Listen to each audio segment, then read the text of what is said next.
ভার্সিটির প্রথম দিনে সিনিয়র আপুদের হাতে র্যাগিং এর শিকার হতে হয়েছে সাব্বিরকে। মধ্যবিত্ত পরিবারের সন্তান হচ্ছে সাব্বির। লেখাপড়ায় অনেক ভালো, তাই টপ রেজাল্ট করে ঢাকা বিশ্ববিদ্যালয়ে চান্স পেয়েছে। দেখতে মাশাআল্লাহ পুরো চকলেট বয়।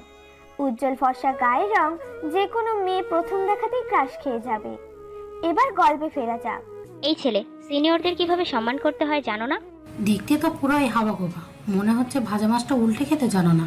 ভার্সিটিতে প্রথম দিন এসেই সিনিয়রদের সাথে বেয়াদবি করিস? ওদের কথা শুনে সাব্বির নিজের কাঁধের ব্যাগটা ঠিক করতে করতে বলে, আমি আপনাদের কখন অসম্মান করলাম? এই ছেলে আবার মুখে মুখে তর্ক করা হচ্ছে। ভার্সিটির প্রথম দিনে সিনিয়রদের সালাম দিতে হয়, জানিস না তুই? আর এই ভার্সিটিতে থাকতে হলে আমরা যা বলবো সেটাই শুনতে হবে, আর প্রতিদিনই এসে আমাদের আগে সালাম দিতে হবে। ভার্সিটিতে থাকতে হলে আপনাদের কথা শুনে চলতে হবে কেন? ভার্সিটি তো কারোর ব্যক্তিগত সম্পত্তি না। সবাই এখানে লেখাপড়া করার জন্য এসেছে। এখানে সবার সমান অধিকার আছে। তাহলে আমি আপনাদের কথা শুনে চলবো কেন? সাব্বিরের কথা শুনে বৃষ্টি ওদের টিমের লিডার মারিয়াকে বলল, দেখেছিস মারিয়া, এই ছেলের কত সাহস, তোর সামনে বেয়াদবি করছে, আর তুই কিছু না বলেই চুপ করে আছিস। এই ছেলেকে শাস্তি দিতে হবে। মারিয়া আক্তার মিহিতা অসম্ভব সুন্দরী একটা মেয়ে, পুরো ভার্সিটির ক্রাশ গার্ল। উজ্জ্বল ফর্সা গায়ের রং, বড়লোক বাবার মেয়ে, কিন্তু প্রচন্ড পরিমাণে বদমেজাজি, তবে মনের দিক থেকে অনেক ভালো। মারিয়া এতক্ষণ বসে বসে বাদাম খাচ্ছিল। বৃষ্টির কথা শুনে হাত ঝেড়ে উঠে দাঁড়ায় আর বলে, এই ছেলে, তুই জানিস তুই কার সাথে কথা বলছিস? কার সাথে কথা বলছি সেটা জানি না, তবে এতটুকু বুঝতে পেরেছি কোনো বড়লোক বাবার বিগড়ে যাওয়া মেয়ের সাথে কথা বলছি। সাব্বিরের কথায় মারিয়া বেশ রেগে যায় আর রেগে গিয়ে বলে, তোর এত বড় সাহস, তুই আমাকে অপমান করিস? তুই জানিস আমার বাবা এই ভার্সিটির প্রিন্সিপাল। আমি চাইলেই তোকে ভার্সিটি থেকে বের করে দিতে পারি। দেখেন আপু, আমি নিজের যোগ্যতায় এই ভার্সিটিতে এসেছি, কোনো ক্ষমতার জোরে বা ঘুষ দিয়ে নয়। যোগ্যতা থাকলে যে কোনো ভার্সিটিতেই আমি চান্স পাবো। আপনি যেটা বলছেন ওটা আপনার ক্ষমতার অহংকার। এভাবে নিজের ক্ষমতাটাকে অপব্যবহার না করে সেটাকে কোনো ভালো কাজে লাগান। এমন অনেক স্টুডেন্ট আছে যারা জীবনে অনেক কিছু করতে চায়, শুধু সামর্থ্যের অভাবে করতে পারে না। আপনার যদি এতই ক্ষমতা থাকে তাহলে সেই সমস্ত স্টুডেন্টদেরকে ভার্সিটিতে অ্যাডমিশন করিয়ে দিন। আমাদের মতো কিছু মধ্যবিত্ত ছেলেদের ভবিষ্যৎ এমন করে রাগের বসে নিজেদের খেয়াল খুশির জন্য নষ্ট না করে ওই সমস্ত গরিব পরিবারের ছেলেগুলোকে সাহায্য করুন। সাব্বিরের কথায় মারিয়া মুগ্ধ হয়ে ওর দিকে তাকিয়ে রইল। ছেলেটার কথাগুলো শুনে মারিয়ার রাগ কখন পানি হয়ে গেছে সেটা নিজেও সে টের পায়নি। মারিয়া সাব্বিরের কথায় মাঝে এতটাই হারিয়ে গিয়েছে যে কোনো কথাই বলছে না। মারিয়া কিছু বলতে না দেখে পাশ থেকে মারিয়ার বান্ধবী ছায়া বলল, এই ছেলে তোর এই সমস্ত জ্ঞান তোর কাছে রাখ, তোর সাহস তো কম না। তুই আমাদের মারিয়ার মুখে মুখে কথা বলিস? তোকে তো আমি। কথাটা বলে ছায়া সাব্বিরের দিকে তেড়ে যেতে গেলে মারিয়া ছায়াকে থামিয়ে দিয়ে বলে, আমি কি করব না করব সেটা অবশ্যই তোর কাছ থেকে শিখতে হবে না? সরি আপু, আমি যদি কোনো ভুল বলে থাকি তাহলে আমাকে ক্ষমা করে দিবেন। সাব্বিরের কথা শুনে মারিয়ার বান্ধবীগুলো সব হাসতে থাকে। মারিয়া ওদেরকে থামিয়ে দিয়ে বলে, তোর ভুলের জন্য এখন একটাই শাস্তি, তোকে আমাদের এই 5 জনের সমস্ত অ্যাসাইনমেন্ট করে দিতে হবে। কিন্তু আপু, আমি কেন আপনাদের অ্যাসাইনমেন্ট করতে যাব? আমি আপনাদের অ্যাসাইনমেন্ট কিভাবে করব? এটা কিভাবে সম্ভব?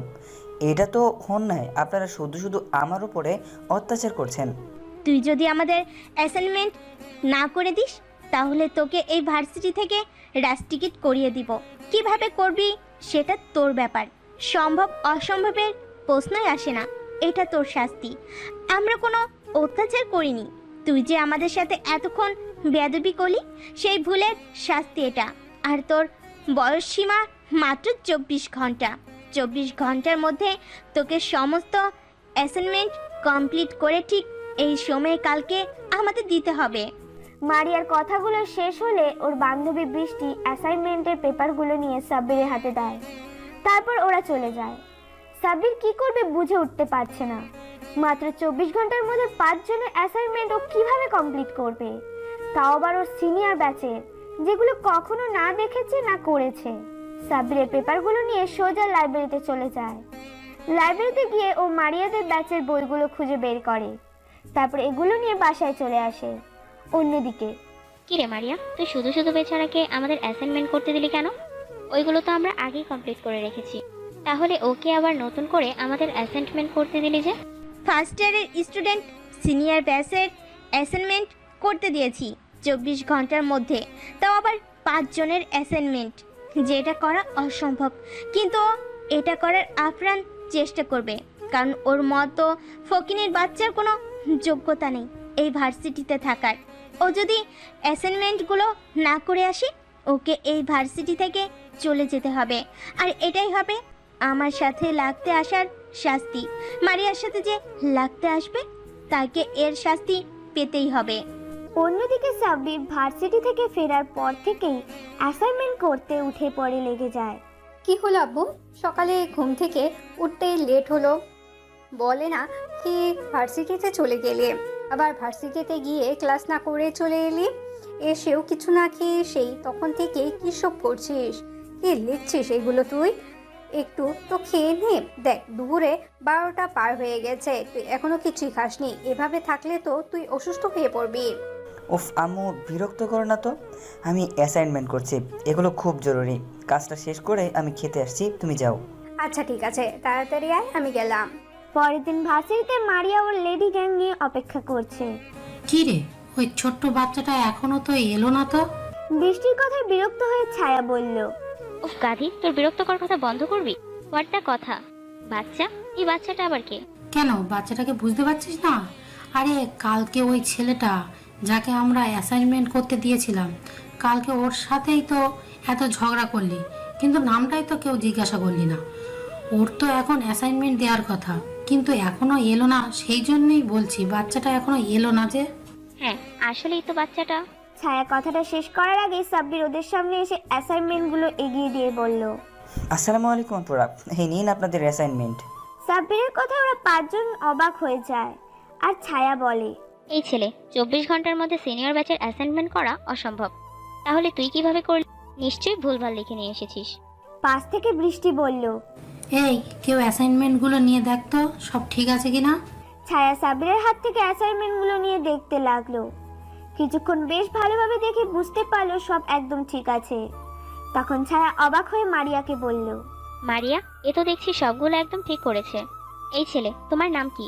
জি, আমার নাম সাদাফ মাহমুদ সাব্বির। মারিয়া এতক্ষণ চুপ ছিল, কিন্তু সাব্বিরের নাম শুনে অবাক হয়ে যায়। তারপর ওকে প্রশ্ন করে, সাদাব মাহমুদ সাব্বির মানে? হ্যাঁ আপু, এইটাই আমার বাবা মায়ের দেওয়া নাম। আচ্ছা, তোকে কি সবাই টিউশনি সাব্বির ডাকতো? না মানে তুই কি আগে অনেকগুলো টিউশনি করাতি? হ্যাঁ, আমি টিউশনি পড়াতাম, কিন্তু আপনি কিভাবে জানেন? সাব্বির কথা শুনে মারিয়া একটা তাচ্ছিলের হাসি দিয়ে বলে, আমি নীলার বড় আপু। মারিয়া কথাটা বলে সেখান থেকে চলে যায়। আর সাব্বির মারিয়া চলে যাওয়ার দিকে অবাক চোখে তাকিয়ে রইল। ও বিশ্বাসই করতে পারছে না যে মারিয়া নীলার বড় আপু। আজ এতগুলো দিন পর এক্স গার্লফ্রেন্ডের নাম শুনে সাব্বির কি বলবে বা ওর কি রিয়াকশন করা দরকার সেটাও জানে না। মারিয়া চলে যাওয়া দেখে ওর বান্ধবীগুলোকে ডাকতে ডাকতে চলে যায়। সাব্বির কিছুক্ষণ সেখানে দাঁড়িয়ে থেকে ওদের চলে যাওয়ার দিকে তাকিয়ে থেকে নিজের ক্লাসে চলে যায়। সাব্বির ক্লাসে মনোযোগ দিতে পারছে না। বারবার কিছুক্ষণ আগে ঘটে যাওয়া ঘটনাটা মাথায় ঘুরপাক খাচ্ছে। মারিয়া নীলার বড় আপু। কিছু একটা ভেবে দীর্ঘ নিঃশ্বাস ফেলে সাব্বির। কোনো মতে সেদিন ক্লাস করে সাব্বির বাসায় চলে যায়। দেখতে দেখতে বেশ অনেক কয়েকদিনই কেটে যায়। এই কয়েকটা দিন সাব্বির আর মারিয়াদের সামনে যায়নি। তারপর হঠাৎ একদিন ভার্সিটিতে কিছু ছেলে মিলে একটা মেয়েকে ডিস্টার্ব করছিল। সবাই সেখানে নীরব দর্শকের মতো দাঁড়িয়ে বিষয়টা দেখছিল। কেউ কোনো প্রতিবাদ করছে না। হঠাৎ ছেলেগুলোর মধ্যে একটা ছেলে মেয়েটির ওড়না নিয়ে নেয়। দূর থেকে বিষয়টা সাব্বির লক্ষ্য করতে রাগে ওর মাথাটা ফেটে যায়। সাব্বির ঝড়ের গতিতে ছেলেগুলোর সামনে গিয়ে ওড়না হাতে থাকা ছেলেটার বুকে একটা লাথি মেরে হাত থেকে ওড়নাটা নিয়ে মেয়েটাকে পরিয়ে দেয়। বাকি ছেলেগুলো একসাথে সাব্বিরের দিকে তেড়ে আসে ওকে মারতে। উপায় না পেয়ে সাব্বির ওদের সাথে মারপিট করতে থাকে, কিন্তু সাব্বির একা এতগুলো ছেলের সাথে পেরে উঠছিল না। হঠাৎ করে একটা ছেলে চাকু নিয়ে সাব্বিরের দিকে তেড়ে আসে। তারপর আর কিছু বুঝে ওঠার আগে সাব্বিরের পেটে ছুরিটা ঢুকিয়ে দেয়। এমন একটা দৃশ্য দেখে চারপাশটা স্তব্ধ হয়ে যায়। ভার্সিটিতে গন্ডগোল দেখে অনেক আগেই প্রিন্সিপাল পুলিশকে ফোন দিয়েছে। সাব্বিরকে চাকু মারার পর পুলিশের গাড়ি ভার্সিটির মধ্যে ঢুকে পড়ে। তারপর ভিড় ঠেলে ছেলেগুলো পালিয়ে যাওয়ার আগে ওদের ধরে ফেলে পুলিশ। সাব্বিরের পেটে হাত দিয়ে মাটিতে লুটিয়ে পড়ে। ক্ষতস্থান থেকে অঝরে রক্ত পড়ছে। সাব্বির পড়ে যেতেই কোথা থেকে যেন মারিয়া ছুটে আসে। সাব্বির বলে চিৎকার দিয়ে দৌড়ে ওর কাছে চলে আসে। ততক্ষণে সাব্বির তীব্র যন্ত্রণায় কাতরাচ্ছে। মারিয়া গিয়ে ওর মাথাটা নিজের কোলের উপরে নিয়ে কান্না করে দেয় আর বলে, সাব্বির, এই সাব্বির, কিচ্ছু হবে না তোমার। প্লিজ কেউ আমাকে একটু হেল্প করেন, ওকে হসপিটালে নিয়ে যেতে হবে। প্লিজ কেউ একটু অ্যাম্বুলেন্স ডাকো। কথাগুলো বলতে বলতে ভার্সিটিতে অ্যাম্বুলেন্স ঢুকে পড়ে। সাথে সাথে কতগুলো ওয়াচ বয় এসে সাব্বিরকে অ্যাম্বুলেন্সে উঠিয়ে নেয়। তারপর হসপিটালে নিয়ে যায়। ওরা 8 ঘন্টার মধ্যে হসপিটালে চলে আসে। তারপর ভেতরে আসতেই সাব্বিরকে স্ট্রেচারে করে অপারেশন থিয়েটারের দিকে নিয়ে যাচ্ছিল। তখনই মারিয়া সাব্বিরের হাত ধরে কান্না করে বলে, তোমার কিছু হবে না সাব্বির, প্লিজ চোখ খোলো। সাব্বিরকে অপারেশন থিয়েটারে নিয়ে যায়। মারিয়া ঢুকতে গেলে নার্স আটকে দেয় আর বলে, ম্যাম, আপনি কেবিনে ঢুকতে পারবেন না। অপারেশন থিয়েটারে কেউ অ্যালাউ নয়। আপনি আমার সাথে আসুন, কিছু ডকুমেন্টে আপনার সাইন লাগবে। নার্সের কথাতে মারিয়া নির্দ্বিধায় রিসেপশনে চলে যায় আর কিছু পেপার নিয়ে মারিয়ার সামনে দেয়। ম্যাম, এখানে একটা সাইন করে দিন। আপনার সাইন ছাড়া আমরা ট্রিটমেন্ট শুরু করতে পারবো না। কিন্তু এগুলো কিসের পেপার? দেখুন ম্যাম, আপনার হাজব্যান্ডের অবস্থা ভালো নয়, তাই এই এগ্রিমেন্ট পেপারে আপনাকে সাইন করতে হবে। ট্রিটমেন্ট চলাকালীন সময় আপনার হাজব্যান্ডের কিছু হয়ে গেলে হসপিটাল কর্তৃপক্ষ দায়ী থাকবে না। ম্যাম, তাড়াতাড়ি সাইনটা করুন, ওনার অবস্থা খুবই খারাপ, লেট করা ঠিক হবে না। নার্সের মুখে হাজবেন্ড কথাটা শুনে মারিয়া অবাক হয়ে গেছে। তাও কিছু না ভেবে পেপারে সাইন করে দিয়ে আবার দৌড়ে অপারেশন থিয়েটারের সামনে চলে যায়। মারিয়া হাউমাউ করে কান্না করছে। এর মাঝে মারিয়ার বান্ধবীরা চলে আসে। মারিয়াকে কান্না করতে দেখে ছায়া বলে, মারিয়া দোস্ত, প্লিজ কান্না করিস না। দেখ, সাব্বিরের কিচ্ছু হবে না। এবার সাব্বিরের আব্বু আম্মু কান্না করতে করতে হসপিটালে আসেন। ওদের সামনে এসে সাব্বিরের আম্মু কান্না করে মারিয়ার কাছে প্রশ্ন করে, সাব্বির, আমার সাব্বিরের কি হয়েছে? সাবিরের আম্মু, তুমি কান্নাকাটি করো না। আমাদের ছেলে কিচ্ছু হবে না। আমার ছেলে এতটা দুর্বল না যে সামান্য একটু আঘাতে হেরে যাবে। তুমি এভাবে কান্না করলে অসুস্থ হয়ে পড়বে। পরে তোমার ছেলে যদি দেখে তার জন্য কান্না করে তুমি অসুস্থ হয়ে পড়েছো, তাহলে ছেলেটা অনেক কষ্ট পাবে। তুমি কান্নাকাটি বন্ধ করো। সাব্বিরের আব্বুর কথাতে সাব্বিরের আম্মুর কান্না বন্ধ করার বৃথা চেষ্টা করে। সাব্বিরের আব্বু এতক্ষণ মারিয়াকে খেয়াল করেনি। ওদেরকে দেখে সাব্বিরের আব্বু প্রশ্ন করে, আচ্ছা মামনিরা, তোমরা কি সাবিরের ফ্রেন্ড? সাব্বিরের আব্বুর কথা শুনে মারিয়া বলে, জি আঙ্কেল, আমরা সাব্বিরের ফ্রেন্ড। আচ্ছা, তোমরা বলতে পারবে আমার ছেলের এই অবস্থা হলো কি করে? মন্ত্রীর ছেলে আকাশ ভার্সিটিতে একটা মেয়েকে টিচ করেছিল, অসভ্যতামি করেছিল। কেউ একটু প্রতিবাদও করেনি। সাব্বির ওখানে গিয়ে মেয়েটাকে প্রোটেক্ট করে, ওদের সাথে মারপিট করে। তখন ওদের মধ্যে থেকে একটা ছেলে সাব্বিরের পেটে চাকু ঢুকিয়ে দেয়। কোনো কিছু বোঝার আগেই সাব্বির মাটিতে লুটিয়ে পড়ে। কথাটা বলা শেষ হতে সাব্বিরের আম্মু আবারও কান্না শুরু করে দেয়। তখন মারিয়া সাব্বিরের আম্মুর কাছে গিয়ে সান্ত্বনা দিয়ে বলে, আন্টি, আপনি কান্না করবেন না প্লিজ। আপনি কান্না করলে অসুস্থ হয়ে পড়বেন। দেখবেন আপনার ছেলের কিচ্ছু হবে না, ওর কিচ্ছু হতেই পারে না। আল্লাহর কাছে দোয়া করুন, আল্লাহ সব ঠিক করে দিবে। এরই মাঝে অপারেশন থিয়েটার থেকে একটা নার্স বেরিয়ে এসে বলে, এখানে পেশেন্টের বাসার লোক কে আছেন? নার্সের কথাতে সবাই নার্সের সামনে আসে। সাব্বিরের আম্মু অস্থির হয়ে নার্সকে জিজ্ঞাসা করে, আমার সাব্বিরের কিছু হয়নি তো? ও ঠিক হয়ে গেছে তো? অসুস্থ হয়ে গেছে তাই না? আমাকে একটাবার আমার কলেজার টুকরোর কাছে যেতে দিন প্লিজ। আমি আমার সাব্বিরের কাছে যাব। ম্যাম, আপনি শান্ত হন। পেশেন্টের অবস্থা খুবই খারাপ, ইমিডিয়েটলি ও পজিটিভ ব্লাডের প্রয়োজন। আমাদের ব্লাড ব্যাংকে এখন ও পজিটিভ ব্লাড নেই। আপনারা জলদি ব্লাডের ব্যবস্থা করেন প্লিজ। নার্সের কথা শুনে সাব্বিরের আব্বু বলল, আমার রক্ত পজিটিভ, কিন্তু আমার সুগার আছে। এসব কথার মাঝে সাব্বিরের আম্মু অস্থির হয়ে বলে, আমার রক্ত নিন, যত রক্ত লাগে নিয়ে নিন, তবুও আমার সাব্বিরকে আমার কাছে ফিরিয়ে দিন। সাবিরের আম্মু, তুমি কান্না থামাও। আমাদের ছেলে কিচ্ছু হবে না। তুমি ওকে কী করে রক্ত দেবে? তোমার রক্তের সাথে তোর রক্ত মিল নেই। দেখুন, এসব বললে তো হবে না। রক্ত না পেলে পেশেন্টকে বাঁচানো যাবে না। ওদের কথা শেষ হতেই মারিয়া বলে, নার্স, আমার রক্তের গ্রুপ ও পজিটিভ। আমার সব কিছু নর্মাল। যত রক্ত লাগে আমার শরীর থেকে নিন। মারিয়ার কথা শুনে নার্স বলে, আপনি তাড়াতাড়ি ভিতরে আসুন। নার্স মারিয়াকে নিয়ে ভেতরে চলে যায়। শরীর থেকে 2 ব্যাগ রক্ত নেওয়া হয়। রক্ত দেওয়া শেষে মারিয়া দাঁড়ানোর চেষ্টা করলে মাথা ঘুরে পড়ে যেতে নেয়। তখন নার্স ওকে ধরে শুইয়ে দিয়ে বলে, আরে আরে আপনি উঠছেন কেন? শুয়ে কিছুক্ষণ রেস্ট নিন। নার্স বেরিয়ে গেলে সাব্বিরের আব্বু আম্মু মারিয়ার কেবিনে ঢোকে। আম্মু মারিয়ার সামনে বসে ওর একটা হাত দুই হাতের মুঠোয় নিয়ে বলে, তুমি আজকে আমার ছেলের জন্য যা করলে এই ঋণ আমি কখনোই শোধ করতে পারবো না মা। ছি ছি আন্টি, কি বলছেন এগুলো? এটা আমার কর্তব্য, এভাবে বলবেন না। তোমার জন্য আজকে আমি আমার ছেলেটাকে ফিরে পেয়েছি। তোমার এই ঋণ আমি কিভাবে যে শোধ করব? এমা আন্টি, কি বলছেন এগুলো? আমার কিচ্ছু প্রয়োজন নেই। সাব্বির এখন সুস্থ আছে, তাতেই আমি খুশি। তুমি অনেক লক্ষ্মী একটা মেয়ে। তোমার কখনো যদি মনে কখনো এই মায়ের থেকে কোনো কিছুর প্রয়োজন হয় তাহলে তুমি আমাকে অবশ্যই বলবে। আচ্ছা আন্টি। ওদের কথা শেষ হতে সাব্বিরের আব্বু মারিয়ার মাথার উপরে হাত রেখে বলে, দোয়া করি মা তুমি অনেক সুখী হও। সাব্বিরের আব্বুর কথায় মারিয়া মুচকি একটা হাসি দেয়।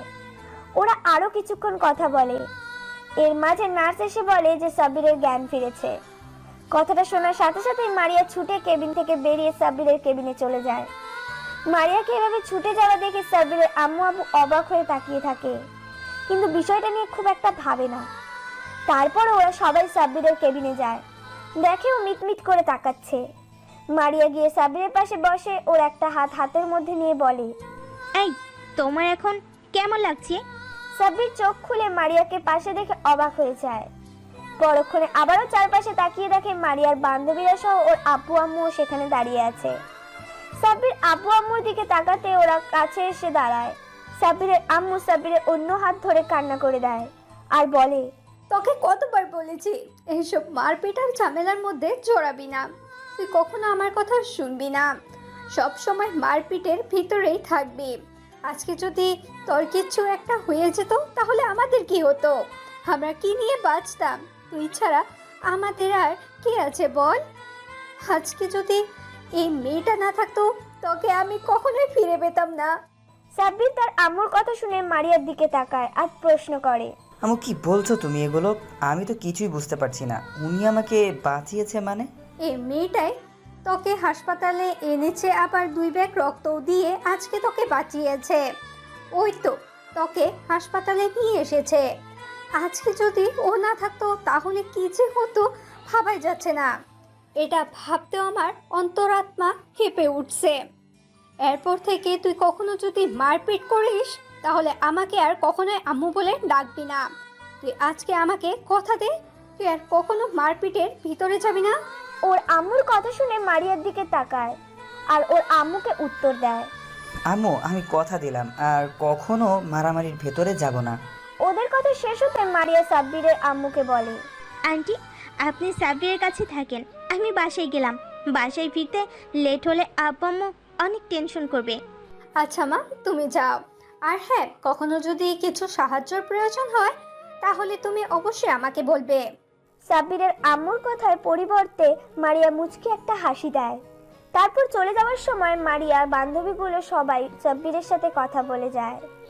সবাই চলে যেতেই সাব্বির কিছু একটা ভেবে মুচকি একটা হাসি দেয়। আব্বু আম্মু ওকে এমন করে হাসতে দেখে ভ্রু কুঁচকে জিজ্ঞেস করে, কি হলো আব্বু, তুই হাসছিস কেন? না না কিছু না তো, এমনি। আচ্ছা আব্বু, একটা কথা জিজ্ঞাসা করবো? আম্মু তুমি আমাকে কিছু জিজ্ঞেস করবে, তার জন্য পারমিশন নিতে হবে? তুমি নিশ্চিন্তে আমাকে বলো কি বলতে চাও। আপু, তুই কি মেয়েটাকে ভালোবাসিস? আম্মুর মুখে এরকম কথা শুনে সাব্বির অবাক হয়ে তার আম্মুর দিকে তাকিয়ে বলে, আম্মু কিসব বলছো? তোমার মাথা ঠিক আছে?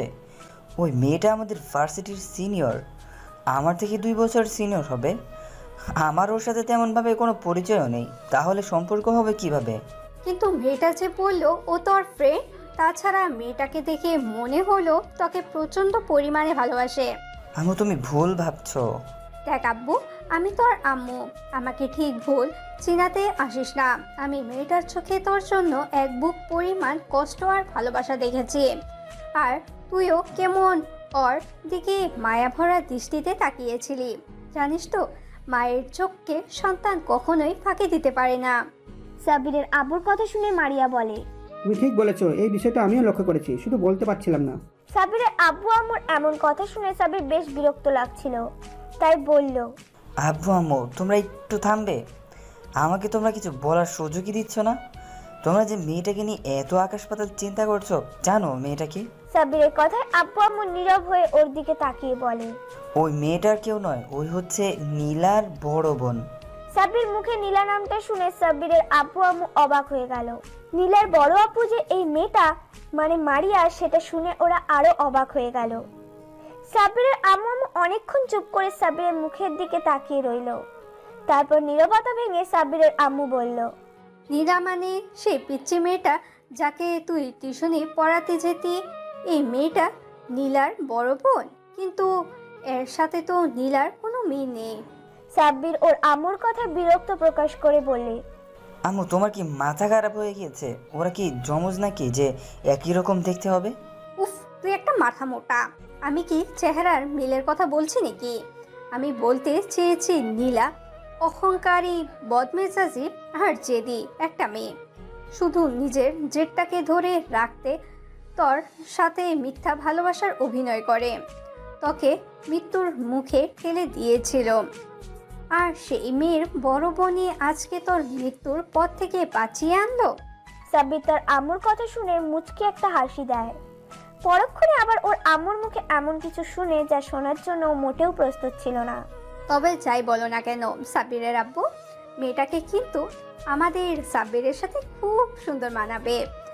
যদিও সাব্বিরের থেকে 1-2 বছরের সিনিয়র, তাতে কি মেয়েটাকে আমার বেশ পছন্দ হয়েছে। অহংকারী নীলার থেকে তো ভালোই। আচ্ছা ঠিক আছে, অনেক কথা বলা হয়েছে। ছেলেটার ওপর এত বড় একটা ঝড় গেল, এখন আর কথা না বলে ওকে রেস্ট নিতে দাও, আর তুমি বাইরে চলো। সাব্বিরের আম্মু কেবিন থেকে বেরিয়ে যায়, আর সাব্বির সেই পুরোনো দিনের ভাবনাতেই ডুবে যায়। দেখতে দেখতে 2টা দিন কেটে যায়। এই 2 দিন সাব্বিরকে হসপিটালে থাকতে হয়েছিল। আজকে সাব্বিরকে ডিসচার্জ করা হবে। তো যাওয়ার আগে ক্ষতস্থানে ড্রেসিং করার জন্য একটা নার্স এলো। তারপর নার্স কিছু একটা ভেবে বলতে লাগলো। আচ্ছা, আপনার স্ত্রী তো আর এলো না, উনি কি অসুস্থ নাকি? নার্সের কথা শুনে সাব্বির যেন আকাশ থেকে পড়লো। ভাবছো ওর আবার বউ আসলো কোথা থেকে? যেখানে এখনো অবধি বিয়েটাই করলো না, সেখানে আবার বউ? সাব্বির অবাক হয়ে বলল, আমার বউ মানে? কেন, সেদিন তো ম্যাডাম আপনাকে হসপিটালে আনলো, ব্লাড দিল, এমনি কি এগ্রিমেন্ট পেপারে সাইনও করলো। সত্যি ভাগ্য করে এমন একটা বউ পেয়েছেন। উনি যদি আপনাকে হসপিটালে আনতে আর কয়েক মিনিট লেট করতো তাহলে আপনাকে আর বাঁচানো যেত না।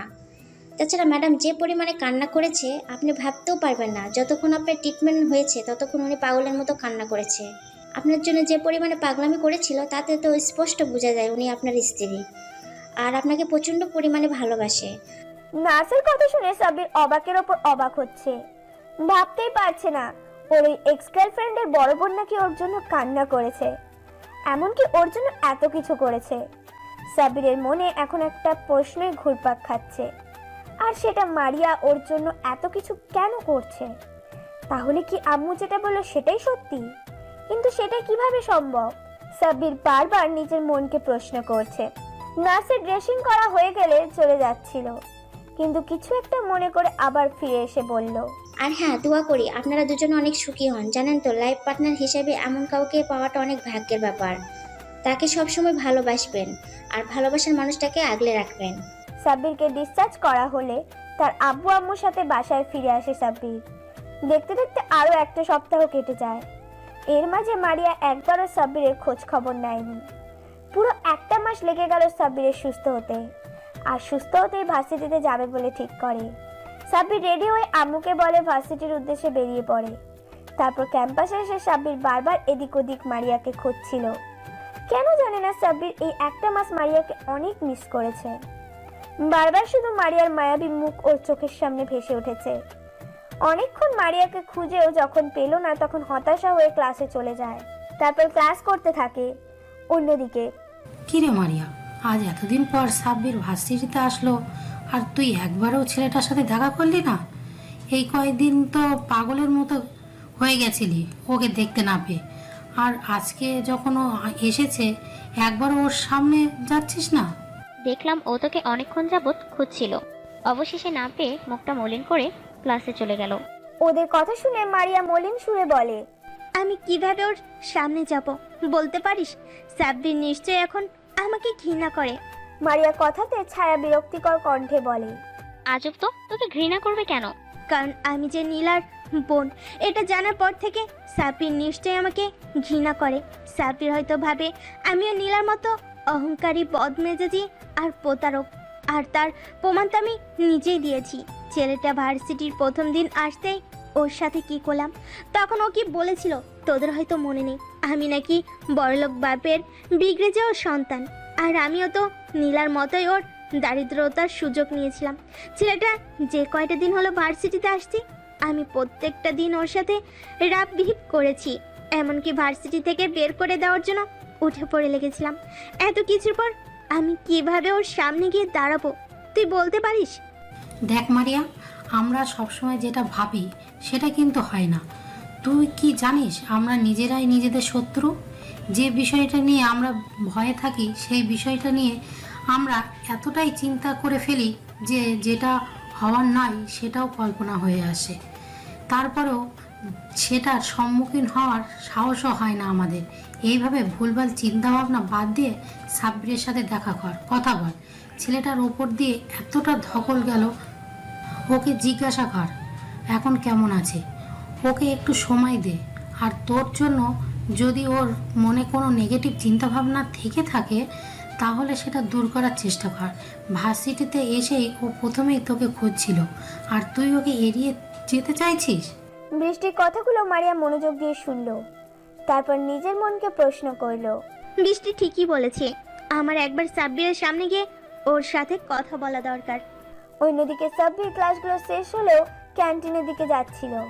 তখনই বৃষ্টি আর ছায়া এসে ওর সামনে দাঁড়ায় আর বলে, ওই শোন মারিয়া, তোকে ভার্সিটির পেছনের দিকে লেগে পারে যেতে বলেছে। মারিয়ার নামটা শুনে সাব্বিরের মুখে হাসির রেখা ফুটে ওঠে। তখন ও বলে, মারিয়া আপু আমাকে ডেকেছে, কিছু বলবে আমাকে? তোর সমস্যা কি বলতো? এত বেশি বুঝিস কেন সব বিষয়ে? তোকে বললাম মারিয়া ডেকেছে, তুই সেখানে না গিয়ে আমাদের প্রশ্ন করছিস। যে ডেকেছে তার থেকে শোন গিয়ে। সাব্বির আর এক মুহূর্তও সেখানে না থেকে ওখান থেকে ছুটে ভার্সিটির পেছনের দিকে লেকের পাড়ে চলে আসে। আসতেই খেয়াল করে মারিয়া একটা বেঞ্চে বসে আছে। মারিয়ার কোমর ছাড়িয়ে লম্বা চুলগুলো এলোমেলো বাতাসে অবাধ্য বিচরণ করে চলেছে। এতদিন পর মারিয়াকে দেখে সাব্বির একটা ঘোরের মধ্যে চলে যায়। ও গুটি গুটি পায়ে হেঁটে মারিয়ার পাশে গিয়ে বসে পড়ে। এতগুলো দিন পর সাব্বিরকে দেখে মারিয়ার ভেতর অজানা শিহরণ খেলে গেল। মারিয়ার বুকের মাঝে নীল সমুদ্রের উথাল পাথাল ঢেউ বইতে শুরু হলো। মারিয়া লজ্জা মিশ্রিত এক চাহনিতে সাব্বিরের দিকে তাকায়। মারিয়া দেখে সাব্বির একটা ঘোর লাগা দৃষ্টিতে ওর দিকে তাকিয়ে আছে। সাব্বিরের রোনেশালো চাহনিতে মারিয়ার লজ্জাটা বেড়ে দ্বিগুণ হয়ে গেল। মারিয়ার লজ্জা পেয়ে চোখ জোড়া নামিয়ে নিয়ে হালকা কাশি দেয়। কাশির আওয়াজে সাব্বিরের ঘোর কেটে আর আমতা আমতা করে বলে, মানে না, আসলে কেমন আছেন আপু? মারিয়া লজ্জা পেলেও সাব্বির মুখে আপু ডাকটা কেন জানি সহ্য করতে পারল না।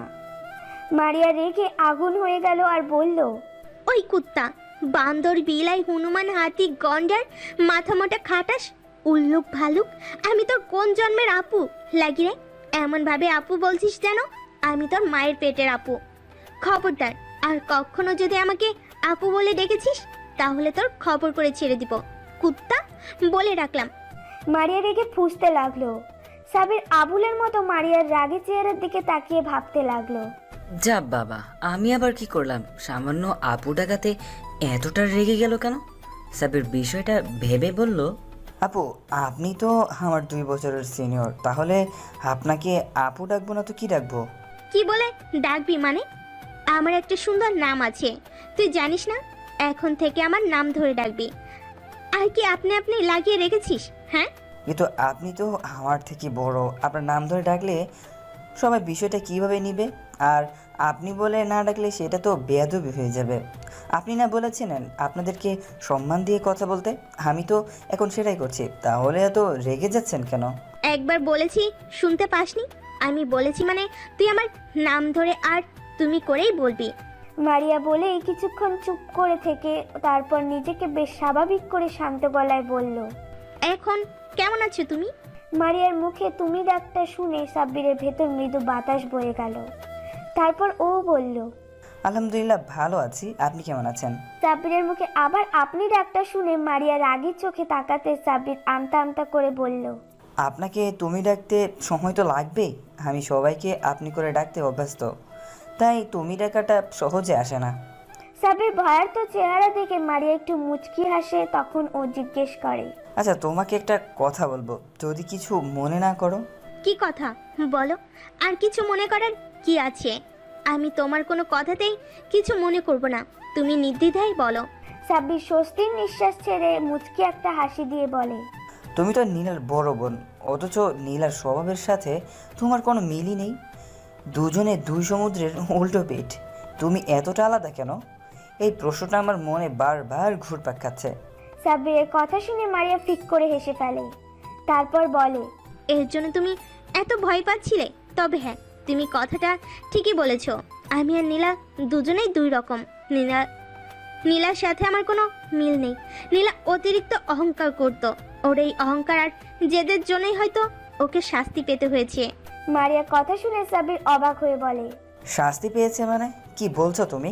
আমি তো কিছুই বুঝতে পারছি না। নীলা তোমার সাথে যেটা করেছে ঠিক একইভাবে আরো অনেক ছেলের সাথেই এরকম করেছে। কিন্তু ওই যে কথায় আছে না, পাপের খরা পূর্ণ হয়ে গেলে পাপের শাস্তি হবে। নীলা এমন কাজে অনেক ছেলেই ওর উপর ক্ষিপ্ত ছিল। তারপর যখন ও মন্ত্রীর ছেলে আকাশের একটা ফ্রেন্ডের সাথে ঠিক একইভাবে প্রেমের অভিনয় করে, তখন আকাশ অনেক ক্ষিপ্ত হয়ে যায়। তারপর একদিন নীলাকে জোর করে তুলে নিয়ে গিয়ে ধর্ষণ করে মেরে ফেলে। মারিয়া এমন কথা শুনে সাব্বিরের পুরো পৃথিবী যেন থমকে গেছে। ও বিশ্বাসই করতে পারছে না নীলা আর নেই। আপনাদের সবার মনে হয়তো প্রশ্ন থাকতে পারে, সাব্বিরের সাথে কি এমন করেছিল নীলা? আসুন তবে আপনাদের সব ঘটনাটা খুলে বলি। সাব্বির মধ্যবিত্ত পরিবারের ছেলে। সাব্বিরের আব্বু হঠাৎ অসুস্থ হয়ে পড়ায় সেই মুহূর্তে সাব্বিরকে পরিবারের হাল ধরতে হয়েছিল। নীলা ছিল সাব্বিরের প্রথম ছাত্রী। সাব্বির প্রথম থেকেই নীলাকে অনেক স্নেহ করত, কিন্তু নীলার কাছে সেগুলো বিরক্ত লাগতো। তারপরে নীলার আব্বু আম্মু সাব্বিরের প্রতি অতিরিক্ত কেয়ার আর ভালো মানসিকতা দেখে নীলার রাগে, হিংসায় আর জেদের জন্য সাব্বিরের সাথে ভালোবাসার নাটক করে।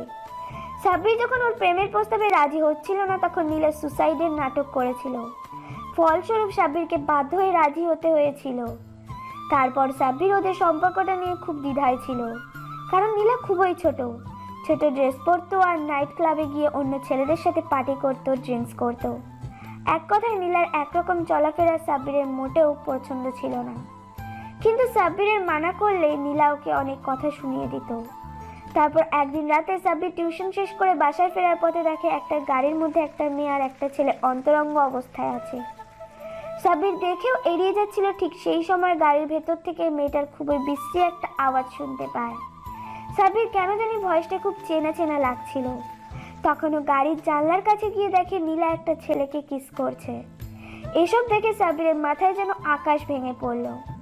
সাব্বির বিশ্বাসই করতে পারছিল না যে নীলা এরকম করবে ওর সাথে। নীলা খুব বাজেভাবে চলাফেরা করলেও এইটুকু সাব্বিরের বিশ্বাস ছিল যে ও কখনো এমন কাজ করতে পারবে না। কিন্তু সেদিন থেকে ওরম অবস্থা দেখে সাব্বির বলার ভাষা হারিয়ে ফেলেছিল। তারপর সাব্বির গাড়ির দরজায় টোকা দিতেই নীলা ছেলেটাকে ছেড়ে দিয়ে গাড়ির জানলা নামিয়ে দেখে সাব্বির দাঁড়িয়ে আছে। নীলা ড্রিঙ্কস করে পুরো মাতাল হয়ে আছে, ওর কোনো হুঁশই নেই, ও কি করছে জানে না। সাব্বিরকে দেখে নীলা মাতাল অবস্থায় বলে, এই ফকিন্নির বাচ্চা, ছোট লোকের বাচ্চা, তুই এখানে কি করিস? চলে যা এখান থেকে। আমি আমার বেবির সাথে রোম্যান্স করছি, দেখতে পাচ্ছিস না? ছোট লোকের বাচ্চা কোথাকার। নীলার মুখে এমন কথা শুনে আর চোখের সামনে এসব দৃশ্য দেখে সাব্বির আর নিজেকে কন্ট্রোল করতে পারে না। সাব্বিরের চোখ দিয়ে দু ফোঁটা পানি গড়িয়ে পড়ে। সাব্বিরের চোখের কোণে জমে থাকা পানিটা মুছে নিয়ে চলে যায়, আর নীলা ওকে বকা দিতে থাকে। ওই ঘটনার পর বেশ কয়েকটা দিন কেটে যায়। সাব্বির আর নীলার সাথে দেখা করেনি, আর ওকে টিউশনও পড়াতে যায়নি। সাব্বির যোগাযোগ করছে না দেখে নীলার মধ্যে কোনো চিন্তা ভাবনা নেই। নীলার আম্মু প্রতিদিনই সাব্বিরের খোঁজ করে, সাব্বির কেন টিউশন করাতে আসছে না। নীলার আম্মু সাব্বিরকে ফোন দিয়ে টিউশনি পড়াতে আসার জন্য অনেক রিকোয়েস্ট করে, আর সেই মুহূর্তে সাব্বিরের টাকার প্রয়োজন ছিল সাব্বিরের আব্বুর ট্রিটমেন্টের জন্য। সাব্বির বাধ্য হয়ে নীলাদের বাসায় যায়। সাব্বির নীলার আম্মুর সাথে বেশ কিছুক্ষণ কুশল বিনিময় করে নীলাকে পড়ানোর জন্য রুমে যায়। নীলার রুমে আসতেই ও ভদ্র মেয়ের মতো পড়তে বসে। পড়া শেষ হতেই যখনই সাব্বির চলে আসতে যাবে, তখনই নীলা পেছন থেকে সাব্বিরের হাত ধরে আর বলে, কি হলো, তুমি চলে যাচ্ছ কেন? আর তুমি এই কদিন আমার সাথে কথা বলনি কেন? আমার খোঁজ নাওনি কেন বেবি? নীলার মুখে এই সমস্ত কথা শুনে সাব্বির তাচ্ছিলের একটা হাসি দিয়ে বলে, আমি বামন হয়ে চাঁদ ধরতে পারি না, তাই এই সম্পর্কটা আমার পক্ষে রাখা সম্ভব না। তাছাড়া তোমার তো প্রেমিকের অভাব নেই, তোমার শরীরের খিদে মেটানোর জন্য অনেকেই আছে, সেটা আমি সেদিন নিজের চোখেই দেখেছি। সেদিন গাড়িতে ওই ছেলের সাথে থাক, আর কোনো কথা বলতে চাই না, ভালো থাকবে তুমি। সাব্বিরের এরম কথা শুনে নীলা বেশ বুঝতে পারে ও সবটা সাব্বির জেনে গেছে। তারপরও নীলার রাগ হচ্ছে, ওর মতো 2 টাকার একটা ফকিন্নির বাচ্চা ওকে তেজ দেখিয়ে কথা বলছে, ওকে রিজেক্ট করছে। বিষয়টা নীলা কিছুতেই মেনে নিতে পারে না, তাই বলতে লাগলো, এই তোর কত বড় সাহস, তুই এই নীলাকে রিজেক্ট করছিস? এরপর যেটা হবে এর জন্য তুই তাই থাকবি। নীলার কথা শুনে সাব্বির বলে, আপনি তো আমার অনেক বড় উপকার করেছেন, এরপর থেকে হয়তো দ্বিতীয়বার আর কাউকে বিশ্বাস করতে পারবো না। আমার ভাগ্যে যেটা আছে সেটাই হবে। আপনাদের সামান্য কথায় আমার কিচ্ছু যায় আসে না। ভালো থাকবেন, আর ধন্যবাদ সব কিছুর জন্য। সাব্বির বাসা থেকে বেরিয়ে পড়ে আর যাওয়ার আগে নীলার আম্মুকে বলে ও আজ থেকে আর নীলাকে পড়াতে আসবে না। নীলার আম্মু বারবার ওকে জিজ্ঞেস করলেও সাব্বির কিছু না বলেই চলে যায়। তারপর 2-3 দিন পর সাব্বির টিউশনি পড়িয়ে বাসায় আসছিল, ঠিক সেই মুহূর্তে একটা মেয়ে সাব্বিরের সামনে এসে বলে, ভাইয়া প্লিজ হেল্প করেন ভাইয়া, আমার বান্ধবীকে কিছু ছেলে তুলে নিয়ে গেছে। মেয়েটির কথা শুনে সাব্বির বলে, ভয় পেও না আপু, আমি হেল্প করব তোমাকে। ওরা কোন দিকে নিয়ে গিয়েছে আমাকে বলো। কথাগুলো বলে মেয়েটি সাব্বিরকে নিয়ে একটা পুরনো গোডাউনের দিকে নিয়ে যায়। তারপর সেখানে যেতে সাব্বির অবাক হয়ে যায়, কারণ গোডাউনের ভেতরে কেউ ছিল না। ভেতরে আসতেই মেয়েটা খুব বিশ্রীভাবে হাসতে থাকে। কি হলো আপু, তুমি এভাবে হাসছো কেন? এখানে তো কেউ নেই। আর তুমি না বললে তোমার বান্ধবীকে কারা যেন এখানে নিয়ে আসছে? তাহলে তুমি আমাকে মিথ্যা বলে এখানে নিয়ে আসলে কেন? খেলা তো এবার শুরু হবে মেরি জান। কথাগুলো বলে মেয়েটা নিজের জামাটা ছিঁড়তে থাকে আর চিৎকার করে মানুষজন ডাকতে থাকে। মেয়েটার এমন চিৎকার শুনে সাথে সাথে কিছু লোকজন এসে সেখানে উপস্থিত হয়। তারপর মেয়েটার এই অবস্থা থেকে সবাই ভাবে সাব্বির হয়তো মেয়েটাকে ধর্ষণ করেছিল, তাই লোকগুলো সাব্বিরকে এলোপাথারি মারতে শুরু করে। ওদের মাঝে একটা লোক পুলিশকে ফোন করে সাব্বিরকে পুলিশে দেয়। আর সবটাই নীলা প্ল্যান ছিল, আর ভাগ্যটা সেদিন সাব্বিরের সাথে ছিল। ওই থানার ওসি সাব্বিরের আব্বুর বন্ধু ছিল, উনি সাব্বিরকে খুব ভালোভাবেই চিনত। সাব্বির এরম কোনো কাজ করতে পারে না সেটা ওসি জানতো, তাই উনি সবটা খোঁজ খবর নিয়ে বুঝতে পারে সবটা একটা প্ল্যান ছিল। আর যেখানে এই ঘটনাটা ঘটায় সেই এরিয়ার সিসিটিভি ক্যামেরায় সব ধরা পড়ে যায়। তখন সাব্বিরকে ওসি ছেড়ে দেয়। সাব্বিরের আব্বু আম্মু এতটাই ভয় পেয়ে গিয়েছিল যে সেই দিন সাব্বিরকে নিয়ে এলাকা ছেড়ে চলে যায়। তারপর আর কি বাকিটুকু তো আপনারা জেনেই গেছেন। নীলা নিজের পাপের শাস্তি পেয়েছে। অন্যদিকে সাব্বির খুব কষ্ট করে আর পরিশ্রম করে অনেক ভালো রেজাল্ট করে এই ভার্সিটিতে চান্স পায়, তাই ওকে আবারও ঢাকাতে ফিরে আসতে হয়েছে। সাব্বির কখনো ভাবেনি যে এখানে এসে নীলার সম্পর্ক এরকম কথা শুনতে হবে। তো বর্তমানে ফেরা যাক। সাব্বির মারিয়ার মুখোমুখি বসে আছে, ও কি বলবে ভেবে পাচ্ছে না। হঠাৎ মারিয়া বলতে আরম্ভ করে, আর তুমি সেই সাব্বির যার সাথে আমার বোন এরকম করেছিল। এটা জানার পর থেকে লজ্জার জন্য আমি তোমার সামনে আসতে পাইনি। আমি আমার বোনের কাজের জন্য আমি তোমার কাছে ক্ষমা চাচ্ছি। নীলা যেটা করেছে তোমার সাথে সেটা হয়তো ক্ষমার অযোগ্য। এমনকি সেদিন হসপিটালেও এর জন্য তোমার সামনে যেতে পারিনি। আরে না না, তোমাকে মাফ চেতে হবে না। তোমার আর তোমার বোনের মধ্যে আকাশ পাতাল তফাৎ। তোমার বোনের থেকে আমি প্রথম থেকেই দূরে দূরে থাকতাম, কারণ ওকে আমার কখনোই পছন্দ ছিল না। শুধু ওর জেদের কাছে হার মেনে ওর সাথে রিলেশনে যেতে হয়েছিল। থাক, সেগুলো পুরনো অতীত, ওসব কথা আর না তোলাই ভালো। তবে তুমি কি আমাকে ক্ষমা করে দিয়েছো তো? আরে ক্ষমা করার প্রশ্নই ওঠে না। তুমি তো কখনো ভুলই করনি, যা করেছে নীলা করেছে। তার ভুলের জন্য তুমি কেন লজ্জিত হবে? এসব কথা আমি ভুলে গিয়েছি। সেসব কথা মনে করে নিজেকে ছোট করো না। আমি কখনোই ওর জন্য তোমাকে অন্য চোখে দেখিনি। আমি মেয়েদেরকে অনেক সম্মান করি, তাই তোমাকে কখনো অসম্মান করব না, কথা দিলাম। সাব্বিরের কথা শুনে মারিয়া একটা স্বস্তির নিঃশ্বাস ফেলে সাব্বিরকে বলে, তাহলে আজ থেকে আমরা বেস্ট ফ্রেন্ড। সাব্বির একবার মারিয়ার দিকে তাকাচ্ছে, একবার মারিয়ার হাতের দিকে, তারপর মুচকি একটা হাসি দিয়ে মারিয়ার হাতের সাথে হাত মিলিয়ে বলে, ওকে বেস্ট ফ্রেন্ড। মারিয়া কিছুক্ষণ চুপ থেকে বলে, আচ্ছা, আমি একটা প্রশ্ন করব তোমাকে। হ্যাঁ বলো কি বলবে? আচ্ছা, আমি তো নীলাকে পড়াতে যেতাম, কোনোদিন তো তোমাকে দেখিনি। সাবিরের কথা শুনে মারিয়া মুচকি একটা হাসি দিয়ে বলে, আরে পাগল, আমি তো পড়াশোনা করার জন্য দেশের বাইরে গিয়েছিলাম। নীলার হঠাৎ চলে যাওয়ায় আব্বু আম্মু অনেক ভেঙে পড়েছিল, তাই আমাকে দেশে ফিরে আসতে হয়েছে। তারপর আব্বু আমার আমাকে যেতে দেয়নি, এখান থেকে লেখাপড়া কন্টিনিউ করছি। নীলা চলে যাওয়াতে আব্বু আমাকে চোখে হারায়, আর কোথাও একা ছাড়ে না, সব সময় আমাকে চোখে চোখে রাখে, সামনে নিয়ে রাখে। ও আচ্ছা, বুঝলাম। এভাবে দেখতে দেখতে বেশ কয়েকটা দিন কেটে গেছে। আর এই কয়েকটা দিনে মারিয়া আর সাব্বিরের মাঝে খুব ভালো বন্ধুত্বপূর্ণ সম্পর্ক তৈরি হয়েছে। মারিয়া ধীরে ধীরে সাব্বিরের প্রতি অনেক দুর্বল হয়ে পড়েছে। মারিয়া এখনো সাব্বিরকে ছাড়া কিছুই কল্পনা করতে পারে না, তারপরও সাব্বিরকে নিজের মনের কথা বলতে পারে না। এভাবে হঠাৎ একদিন সাব্বির ক্যান্টিনের দিকে যাচ্ছিল, ঠিক সেই সময় কোথা থেকে একটা মেয়ে সাব্বির বলে চিৎকার করে ছুটে এসে ওকে জড়িয়ে ধরে। মেয়েটার এমন কর্মকাণ্ডে সাব্বির টাল সামলাতে না পেরে 2 কদম পিছিয়ে যায়। তারপর নিজেকে সামনে নিয়ে জড়িয়ে ধরা ব্যক্তিটাকে দেখার চেষ্টা করে, কিন্তু মেয়েটার মুখ দেখতে পাচ্ছে না, কারণ মেয়েটা ওর বুকে মুখটা গুজে রেখেছিল। সাব্বির মেয়েটাকে জোর করে ছাড়িয়ে নিয়ে দেখে এটা আর কেউ না, ওর কাজিন তিন্নি। তিন্নিকে দেখে সাব্বির ভ্রু কুঁচকে তাকায়।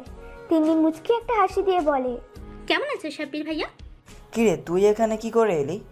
তুই না দেশের বাইরে ছিলি, তাহলে দেশে ফিরলি কবে? ভাইয়া, আমি আজকেই দেশে ফিরেছি, আর এসে তোমার সাথে দেখা করতে চলে এসেছি। তুমি খুশি হওনি আমাকে দেখে? খুশি হয়েছি আর অবাকও হয়ে গিয়েছি। হঠাৎ তোকে দেখে ঘাবড়ে গিয়েছিলাম। কিন্তু তোমাকে দেখে তো মনে হচ্ছে না তুমি খুশি হয়েছো, মনে হচ্ছে আমার উপরে বিরক্ত হচ্ছ। তিন্নির কথা শুনে সাব্বির হেসে ফেলে আর এক হাত দিয়ে তিন্নিকে জড়িয়ে ধরে বলে, পাগলি, আমি এতদিন পর আমার পিচ্চি বোনটাকে দেখতে পেলাম আর আমি খুশি না হয়ে থাকতে পারি? আচ্ছা, এখন আর মুখ ভার করে থাকিস না, চল তোকে আমার ভার্সিটিটা ঘুরিয়ে দেখাই। সাব্বির তিন্নিকে নিয়ে ভার্সিটির অন্য দিকটায় চলে যায়। ওরা যেতেই মারিয়া আর ওর বান্ধবীগুলো আড়াল থেকে বেরিয়ে আসে। মারিয়ার বান্ধবীগুলো এতক্ষণ মারিয়াকে আটকে রেখেছিল, কারণ তিন্নি সাব্বিরকে জড়িয়ে ধরতে দেখে ও বেজায় রেগে গিয়েছিল। মারিয়া পারে তো এসে তিন্নিকে খুন করে। মারিয়া রাগে ফুঁসছে, কারণ সাব্বির অন্য একটা মেয়ের সাথে সময় দিচ্ছে।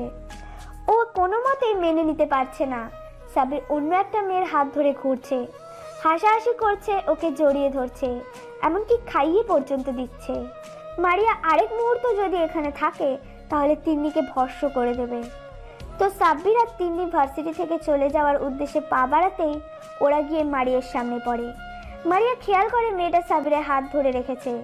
মারিয়া আগুন চোখে সাব্বিরের দিকে তাকাতেই সাব্বির ইশারায় জিজ্ঞাসা করে কি হয়েছে, কিন্তু অন্য কিছু বলে না, মুখ ফিরিয়ে নেয়। কিছুক্ষণ চুপ থেকে সাব্বির বলে, পিচ্ছি বোন, এটা আমাদের ভার্সিটির সিনিয়র আপু, আর ও আমার বেস্ট ফ্রেন্ড। আর মারিয়া, এই হচ্ছে আমার কাজিন তিন্নি। মারিয়া অন্যদিকে মুখ ঘুরিয়ে রেখেছিল। সাব্বিরের কথায় ওদের দিকে তাকায়। মারিয়ার রাগের কারণ হচ্ছে তিন্নি মারিয়ার থেকেও সুন্দরী, আর প্রতিটা মেয়ের জাতিগত অভ্যাস নিজের থেকে সুন্দরী কাউকে দেখলে বিনা কারণেই রেগে যায়, তার উপরে আবার সেটা যদি নিজের প্রিয় মানুষের সাথে ঘোরাঘুরি করে। মারিয়া নিজের রাগটা কন্ট্রোল করে মুখে বলে, ভালোই তো। আসসালামু আলাইকুম আপু, কেমন আছেন? ওয়ালাইকুম আসসালাম, আলহামদুলিল্লাহ আমি ভালো আছি, তুমি কেমন আছো? জি আপু, ভালো আছি।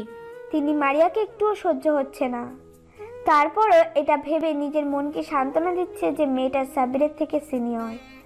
তিনি সাব্বিরকে ছোটবেলা থেকে অনেক ভালোবাসে, কিন্তু সাব্বিরের অতিরিক্ত রাগের কারণে কখনো ভয়ে ওকে বলতে পারেনি। তিনি নিজেও মারিয়াকে দেখে সহ্য করতে পারছে না। ও নিজেকে এটা ভেবে সান্ত্বনা দিচ্ছে যে মারিয়া সাব্বিরের সিনিয়র, তাই ওর সাথে কখনোই সাব্বিরের সম্পর্ক হয় না। মারিয়া রেগে সেখান থেকে ওর বান্ধবীদের নিয়ে সেখানে চলে যায়। সাব্বির মারিয়াকে কয়েকবার ডাকলো, তারপরেও ও দাঁড়ালো না। সাব্বির তিন্নিকে নিয়ে বাসায় চলে আসে। তারপরে ভেতরে আসতেই সাব্বিরের আম্মু বলে, কিরে তোরা চলে এসেছিস? মেয়েটাকে কতবার বললাম ভার্সিটিতে যেতে হবে না, তুই একটু পরেই চলে আসবি, তারপরও দেখা করতে চলে গেল। তিন্নি সাব্বিরের আম্মুর কথা শুনে সাব্বিরের আম্মুকে জড়িয়ে ধরে মুচকি এসে বলে, ও আমার সুইট কিউট আন্টি, আমি এতদিন পর দেশে ফিরলাম আর এসেই সাব্বির ভাইয়াকে দেখবো না, এটা কোনো কথা? আমি ভাইয়ার জন্য দেশে ফিরেছি, বুঝলে? তিন্নির কথা শুনে সাব্বির অবাক হয়ে ওর দিকে তাকায়, তারপর ওর মাথায় একটা চাটি মেরে বলে, এই, তুই আমার জন্য দেশে ফিরেছিস মানে? সাব্বিরের হাতের চাটি খেয়ে তিন্নির হুঁশ ফেরে। বুঝতে পারে ও আবেগের বশে কি বলে ফেলেছে। তখন তিন্নি জিভায় কামড় দিয়ে বলে, উপস, না না কিছু না। কথাটা বলেই তিন্নি ছুটে নিজের রুমে চলে যায়। তিন্নি চলে যাওয়ার দেখে সাব্বিরের আম্মু মুচকি হাসি দিয়ে বলে, পাগলি মেয়ে একটা। তিন্নির কথা বলে সাব্বিরের কেমন জানি লাগলো। তারপরও বিষয়টাকে খুব বেশি পাত্তা না দিয়ে নিজের রুমে চলে যায়। রুমে এসে বিছানায় ধপ করে শুয়ে পড়ে আর ভাবতে থাকে যে মারিয়া তখন ওভাবে রেগে চলে গেল কেন। আচ্ছা, এই মেয়ে সবসময় এমন করে কেন? আমি যদি কোনো মেয়ের সাথে কথা বলি তাও রেগে যায়, আগুন চোখে তাকিয়ে থাকবে, কখনো কোনো মেয়ের সাথে ফ্রেন্ডশিপও করতে দেয় না। এমন কেন করে মেয়েটা? আর আজকে কিনা শেষমেশ তিন্নিকে আমার সাথে দেখেও রেগে গেল। ওফ গড, আমি পাগল হয়ে যাব। কথাগুলো ভাবতে ভাবতে সাব্বির ঘুমিয়ে পড়ে। দেখতে দেখতে আরও কিছুদিন কেটে যায়। এই কয়েকদিনে মারিয়া সাব্বিরের সাথে ভালোভাবে কথা বলেনি, আর সাব্বিরও মারিয়াকে সময় দিতে পারেনি, কারণ তিন্নি সবসময় ওর সাথে থেকেছে। তিন্নির কারণে সাব্বির মারিয়াকে একটা কলও দিতে পারেনি। কয়েকদিন পরের ঘটনা, সাব্বির সেদিন ক্লাস করছিল, তখন প্রিন্সিপাল স্যার এসে বলে, অ্যাটেনশন প্লিজ স্টুডেন্ট, সবার উদ্দেশ্যে বলছি, আগামী পরশুদিন আমাদের ভার্সিটির থেকে যে 2টো ব্যাচকে ট্যুরে নিয়ে যাওয়া হবে। তোমাদের ব্যাচের মধ্যে তেমন সিনিয়র একটা ব্যাচের লিস্ট করা হয়েছে। সময় হাতে কম, তাই ডিটেলসে জানানো হলো। 2 দিন ট্যুর হবে, আর তোমাদের ফ্যামিলির থেকে যে কোনো একজনকে মেম্বার হিসেবে নিয়ে যেতে পারো। যারা যেতে চাও তারা ফর্ম লিস্ট পূরণ করে নেবে। কথাগুলো বলেই প্রিন্সিপাল চলে গেল, আর সাব্বির বেশ খুশি হয়ে যায়। ক্লাস শেষ করে সাব্বির বাইরে আসতেই মারিয়া ওর সামনে আসে আর জিজ্ঞাসা করে, সাব্বির, তুমি কি ট্যুরে যাচ্ছ? হ্যাঁ যাবো তো, কেন তুমি যাবে না? হ্যাঁ, আমিও যাব।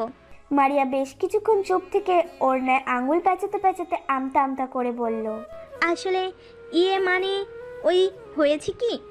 মারিয়ার কথাতে সাব্বির ভ্রু কুচকে বলল, এমন সাপের মতো মোচড়া মুচড়ি করছো কেন? কি বলবে বলো? আমি কি কখনো তোমাকে কোনো বিষয়ে বোকা দিয়েছি যার জন্য এমন ভয় পাচ্ছ বলতে? না মানে, তোমার পাশের সিটটা আমার জন্য রাখবে, অন্য কাউকে বসতে দিবে না।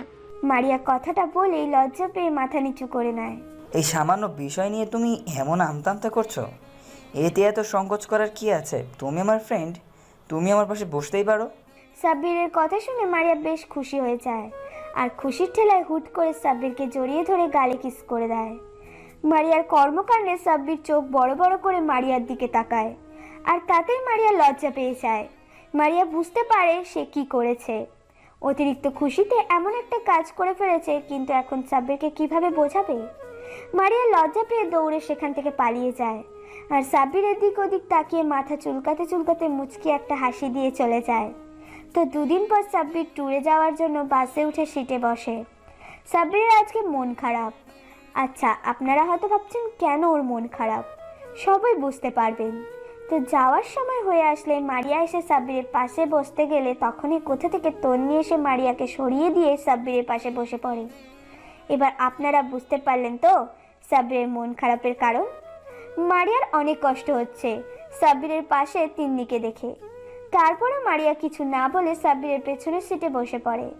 তিন্নি সাব্বিরের কাঁধে মাথা দিয়ে এক হাতে জড়িয়ে ধরে চোখ বন্ধ করে নেয়, যেটা দেখে মারিয়া আর নিজেকে কন্ট্রোল করতে পারে না।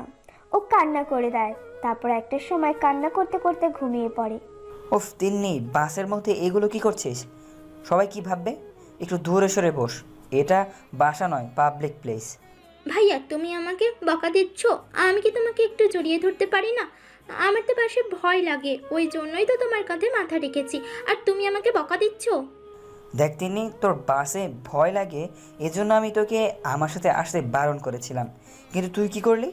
আম্মুকে নিয়ে শেষমেশ আমাকে রাজি করালি। তাহলে এখন এসব বলছিস কেন? আমাকে ছাড় আর দূরে সরে বস। কথাগুলো বলে সাব্বির তিন্নির থেকে নিজেকে ছাড়িয়ে নেয়। বেশ কয়েক ঘন্টা পর ওরা নির্দিষ্ট গন্তব্যে পৌঁছে যায়। বাস থামতেই সবাই এক এক করে বাস থেকে নেমে যায়, কিন্তু সাব্বির খেয়াল করে মারিয়া নামছে না। সাব্বির আবারও বাসে উঠতে গেলে তিন্নি ওর হাত ধরে আটকে দিয়ে বলে, কোথায় যাচ্ছ ভাইয়া? আমি তো এখানে। তিন্নি, হাতটা ছাড়, আমি মারিয়াকে খুঁজতে যাচ্ছি। ও এখনও বাস থেকে নামেনি। আমার হাতটা ছাড়, আমি ওকে নিয়ে আসি। কেন? তোমার ওকে আনতে যেতে হবে কেন?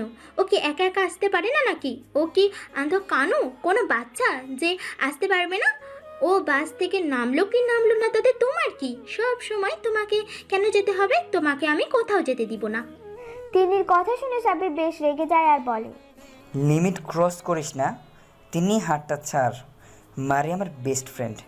ওর সম্বন্ধে তুই এরকম করে আর একটা ওয়ার্ড বললে আমার থেকে খারাপ আর কেউ হবে না। তুই আমার বোন আর ও আমার বেস্ট ফ্রেন্ড, তাই তুই তোর লিমিটের মধ্যেই থাক। সাব্বির তিন্নির হাত থেকে নিজের হাতটা ছাড়িয়ে নিয়ে বাসের ভেতরে যায়। গিয়ে দেখে মারিয়া জানলার ধারে মাথা ঠেকিয়ে ঘুমিয়ে পড়েছে। সাব্বির গিয়ে মারিয়ার পাশে বসে, খেয়াল করে ওকে ঘুমন্ত অবস্থায় একদম পরীর মতো লাগছে। মারিয়ার মায়াবী মুখটাকে সাব্বিরের কাছে অনেক সুন্দর লাগছে।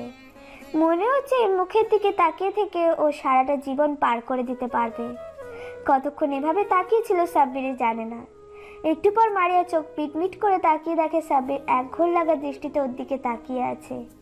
সাব্বিরকে এমন ড্যাপ ড্যাপ করে তাকিয়ে থাকতে দেখে মারিয়া বেশ খানিকটা লজ্জা পেয়ে যায়। ও তখনকার সব ঘটনা নিমেষেই ভুলে যায়। হালকা কাশি দিয়ে সাব্বিরের ধ্যান ভাঙানোর চেষ্টা করে, কিন্তু কোনো লাভ হয় না। সাব্বির যেন একটা অন্য জগতে চলে গিয়েছে। শেষমেশে মারিয়া বাধ্য হয়ে সাব্বিরকে ধাক্কা দিয়ে ডাকতেই সাব্বির হকচকিয়ে যায়। মারিয়া এরকম কর্মকাণ্ডে সাব্বির এদিক ওদিক তাকিয়ে বোঝার চেষ্টা করছে যে ও এতক্ষণ কি করছিল।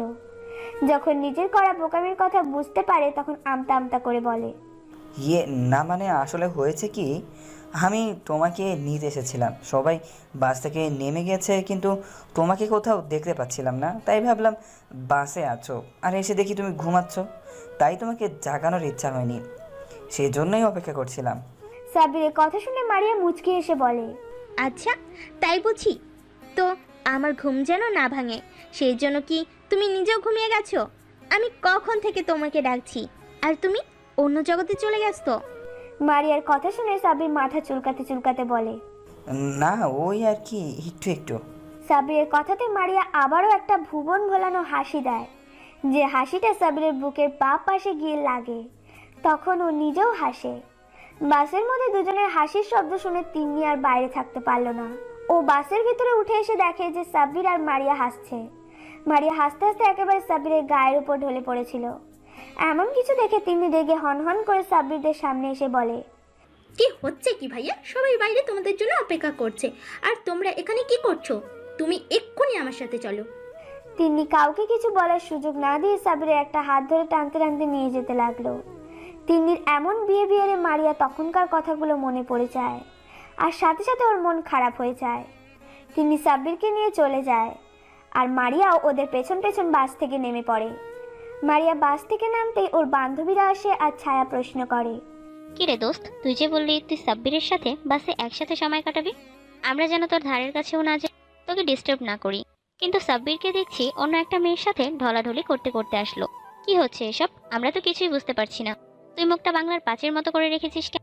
মারিয়া ওদের সবকিছু খুলে বলে। সব শুনে ওরা মারিয়াকে সান্ত্বনা দেয়, আর বৃষ্টি বলে, দোস্ত মন খারাপ করিস না, আমাদের সাথে থাক, দেখ মন ভালো হয়ে যাবে। আর ওই মেয়েটা তো সাব্বিরের কাজিন, তুই তো বললি, তাহলে এত মন খারাপ করার কি আছে? মেয়েটা এতদিন পর দেশে ফিরেছে, তাই সাব্বিরের সাথে সময় দিচ্ছে। তুই এসব বিষয় নিয়ে টেনশন করিস না, আমাদের সাথে আড্ডা দে, ভালো লাগবে। দেখ মারিয়া ওর বান্ধবীদের সাথে আড্ডা দিতে লাগলো। সবার সাথে আড্ডা দিয়ে মারিয়া মনটা ভালো হয়ে যায়। তারপর ওরা সবাই মিলে যে হোটেল বুক করেছিল সেখানে চলে যায়। হোটেলের প্রত্যেক রুমে 5 জন করে থাকতে পারবে। মারিয়া ওর বান্ধবীরা একটা রুমে চলে যায়, আর এইদিকে সাব্বির ভাইয়া, আমি ওই মেয়েগুলোর সাথে একা রুমে থাকবো না। তুমি কিছু একটা করো। আমি কিভাবে তোমাকে ছাড়া থাকবো? আমার রাতে একা ঘুম আসবে না। আমি নতুন জায়গায় ঘুমাতে পারি না। নতুন জায়গায় একা একা থাকলে আমার অনেক ভয় লাগে। তিন্নির কথা শুনে সাব্বির রেগে গেল আর বলল, তিন্নি তুই কি বলিস এসব? তোর কি মাথা ঠিক আছে? তুই কি পাগল টাগল হয়ে গেলি নাকি? তুই কি ছোট বাচ্চা নাকি যে তুই আমার রুমে থাকবি? তোকে আমি আগে আসতে বারণ করেছিলাম, আর এখন এখানে এরকম নাটক করছিস? এসব নাটক বন্ধ কর। তোকে কি একটা রুম দেওয়া হয়েছে যে তুই একা থাকতে ভয় পাবি? তোর সাথে ওই রুমে আরও 4টে মেয়ে থাকবে, আর আমার এই রুমে আরও 4টে ছেলে থাকবে।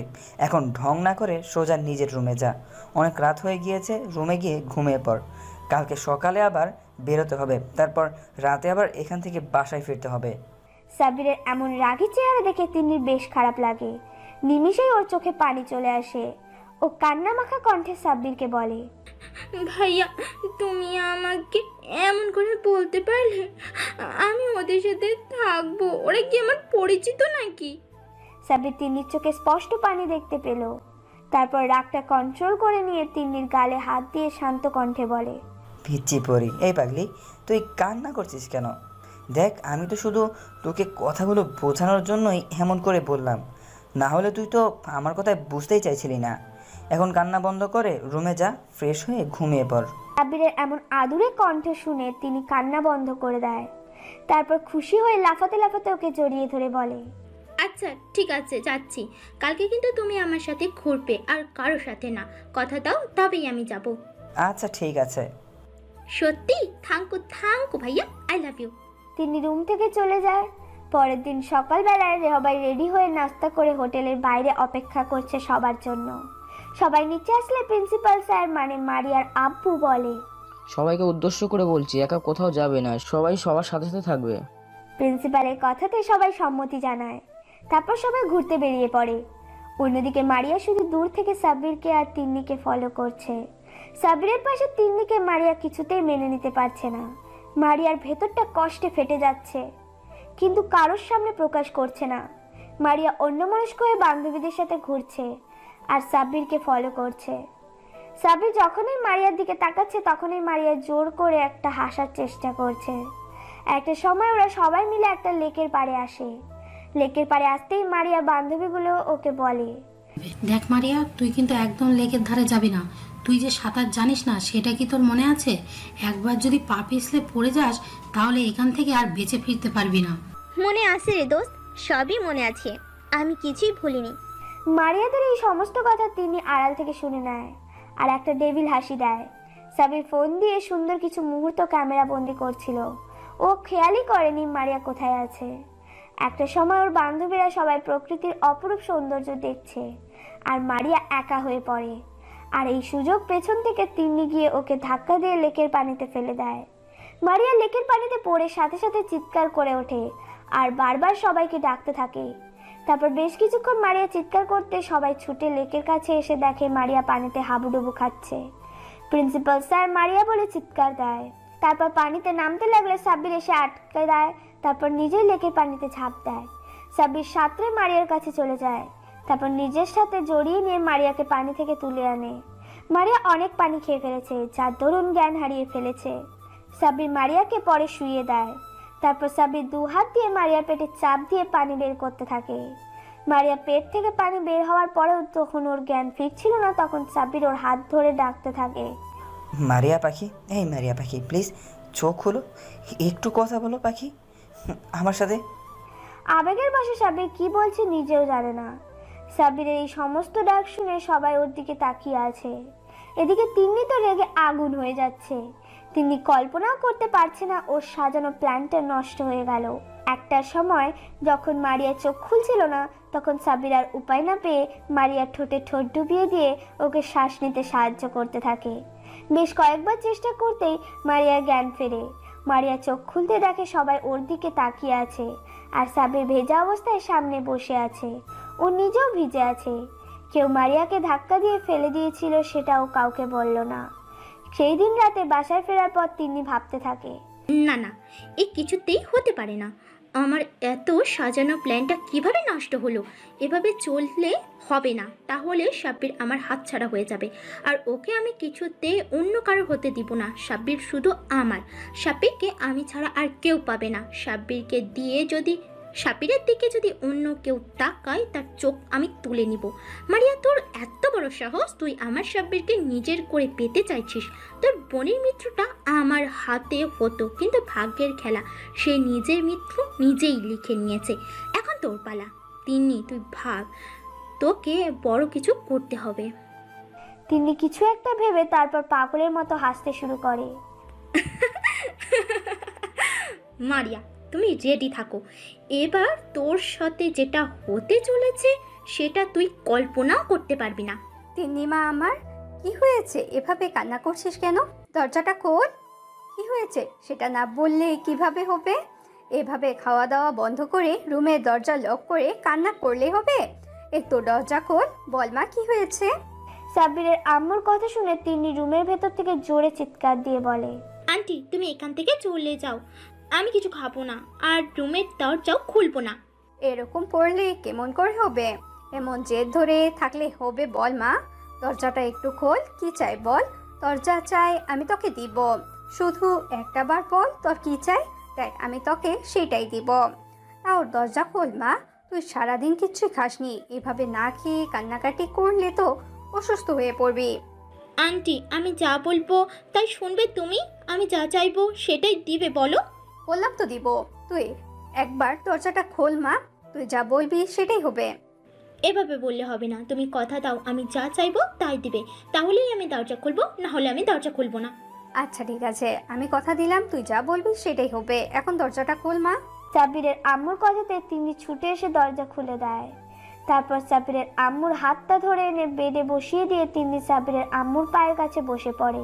তিন্নি সাব্বিরের আম্মুর একটা হাত মাথার উপর রেখে বলে, তাহলে আমার মাথায় হাত রেখে বলো, আমি এই মুহূর্তে তোমার কাছে যেটা চাইবো তুমি সেটাই দিবে। তিন্নির কথা শুনে আম্মু হাতটা এক ঝটকা সরিয়ে নিয়ে বলে, মায়েরা কখনো সন্তানের মাথায় হাত দিয়ে কসম করে না, বুঝেছিস পাগলি মেয়ে।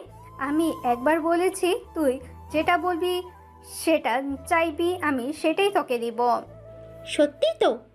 হ্যাঁ সত্যি, এবার বল তোমার কি চাই। আন্টি আমি তোমার ছেলের বউ হতে চাই, আমি সাব্বিরকে অনেক ভালোবাসি, আমি তোমার ছেলেকে ছাড়া থাকতে পারবো না। তুমি যদি আমার বিয়েটা সাব্বিরের সাথে না দাও তাহলে আমি নিজেকে শেষ করে দিব।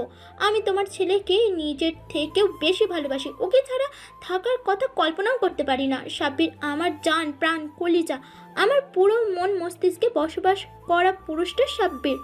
আন্টি আমি তোমার ছেলেকে চাই, তুমি ওকে আমার করে দাও।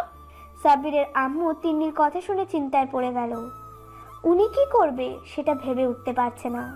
সাব্বিরের আম্মু শুধু ভাবছে সাব্বির যদি অন্য কাউকে ভালোবাসে আর তিন্নিকে যদি বিয়ে করতে রাজি না হয়, তাহলে উনি তিন্নিকে দেওয়া কথা কিভাবে রাখবে।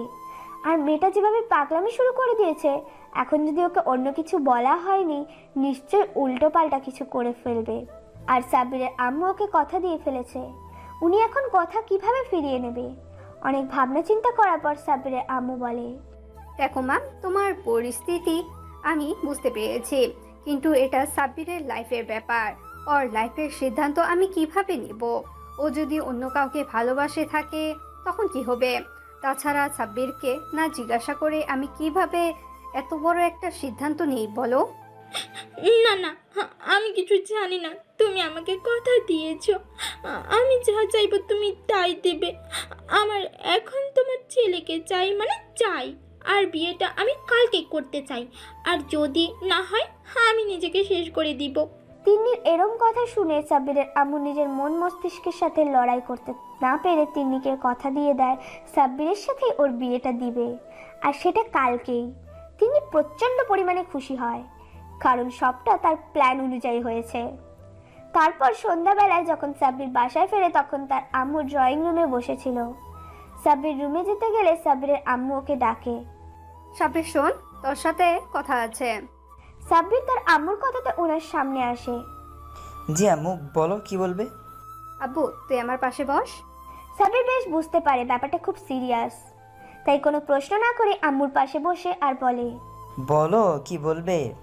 তুই কি কাউকে ভালোবাসিস? মানে তোর কি কোনো পছন্দের মানুষ আছে? আম্মুর মুখে এরম কথা শুনে সাব্বির অবাক হলো। ওর মাথায় হাজারো প্রশ্ন ঘুরপাক খেতে লাগলো। তারপরেও সে সব প্রশ্নকে বিশেষ একটা পাত্তা না দিয়ে বলল, হঠাৎ এই প্রশ্ন কেন আম্মু? প্রশ্নের বদলে প্রশ্ন চাইনি, আমি উত্তর চেয়েছি, উত্তরটা দাও। না আম্মু, আমি কাউকে ভালোবাসি না, আমার কোনো মনের মানুষ নেই। জন্মের পর থেকে আমি তোর কাছে কখনো কিছুই চাইনি। আজকে যদি তোর কাছে কিছু চাই বা তোর জীবনের সবচেয়ে বড় সিদ্ধান্তটা যদি আমি নেই, তাহলে তুই কি সেটা মেনে নিবি? আম্মু এভাবে বলছো কেন? আম্মু তুমি আমাকে পৃথিবীর আলো দেখিয়েছো, তোমার অধিকার আছে আমার সমস্ত বিষয়ে সিদ্ধান্ত নেওয়ার। তুমি আর আব্বু ছাড়া আমার কি আছে বলো? আর তাছাড়া তো তোমরা আমার পৃথিবী, তোমাদের জন্য কিছু করতে পারলে আমি নিজেকে ধন্য মনে করব। আম্মু শুধু একবার বলো আমাকে কি করতে হবে বা তুমি কি চাও। তুমি যা বলবে আমি তাই শুনবো। এভাবে না, সাব্বিরের আম্মু সাব্বিরের একটা হাত নিজের মাথার উপর রেখে বলল, তুই আমার মাথায় হাত দিয়ে বল, আমি যা চাইবো তাই দিবি। সাব্বির তার আম্মুর বিহেভিয়ারে সত্যি সত্যি অনেক চিন্তায় পড়ে গেছে। ওর আম্মু কি এমন চাইবে যার জন্য মাথায় হাত দিয়ে কসম করতে বলছে? কিরে তুই চুপ করে আছিস কেন? বল, আমি যা বলবো তাই শুনবি। সাব্বির নিজের ভাবনার জগৎ থেকে বেরিয়ে এসে বলল, আমি কথা দিলাম তুমি যা বলবে আমি তাই শুনবো। আমি চাই তোর সাথে তিন্নির বিয়ে দিতে।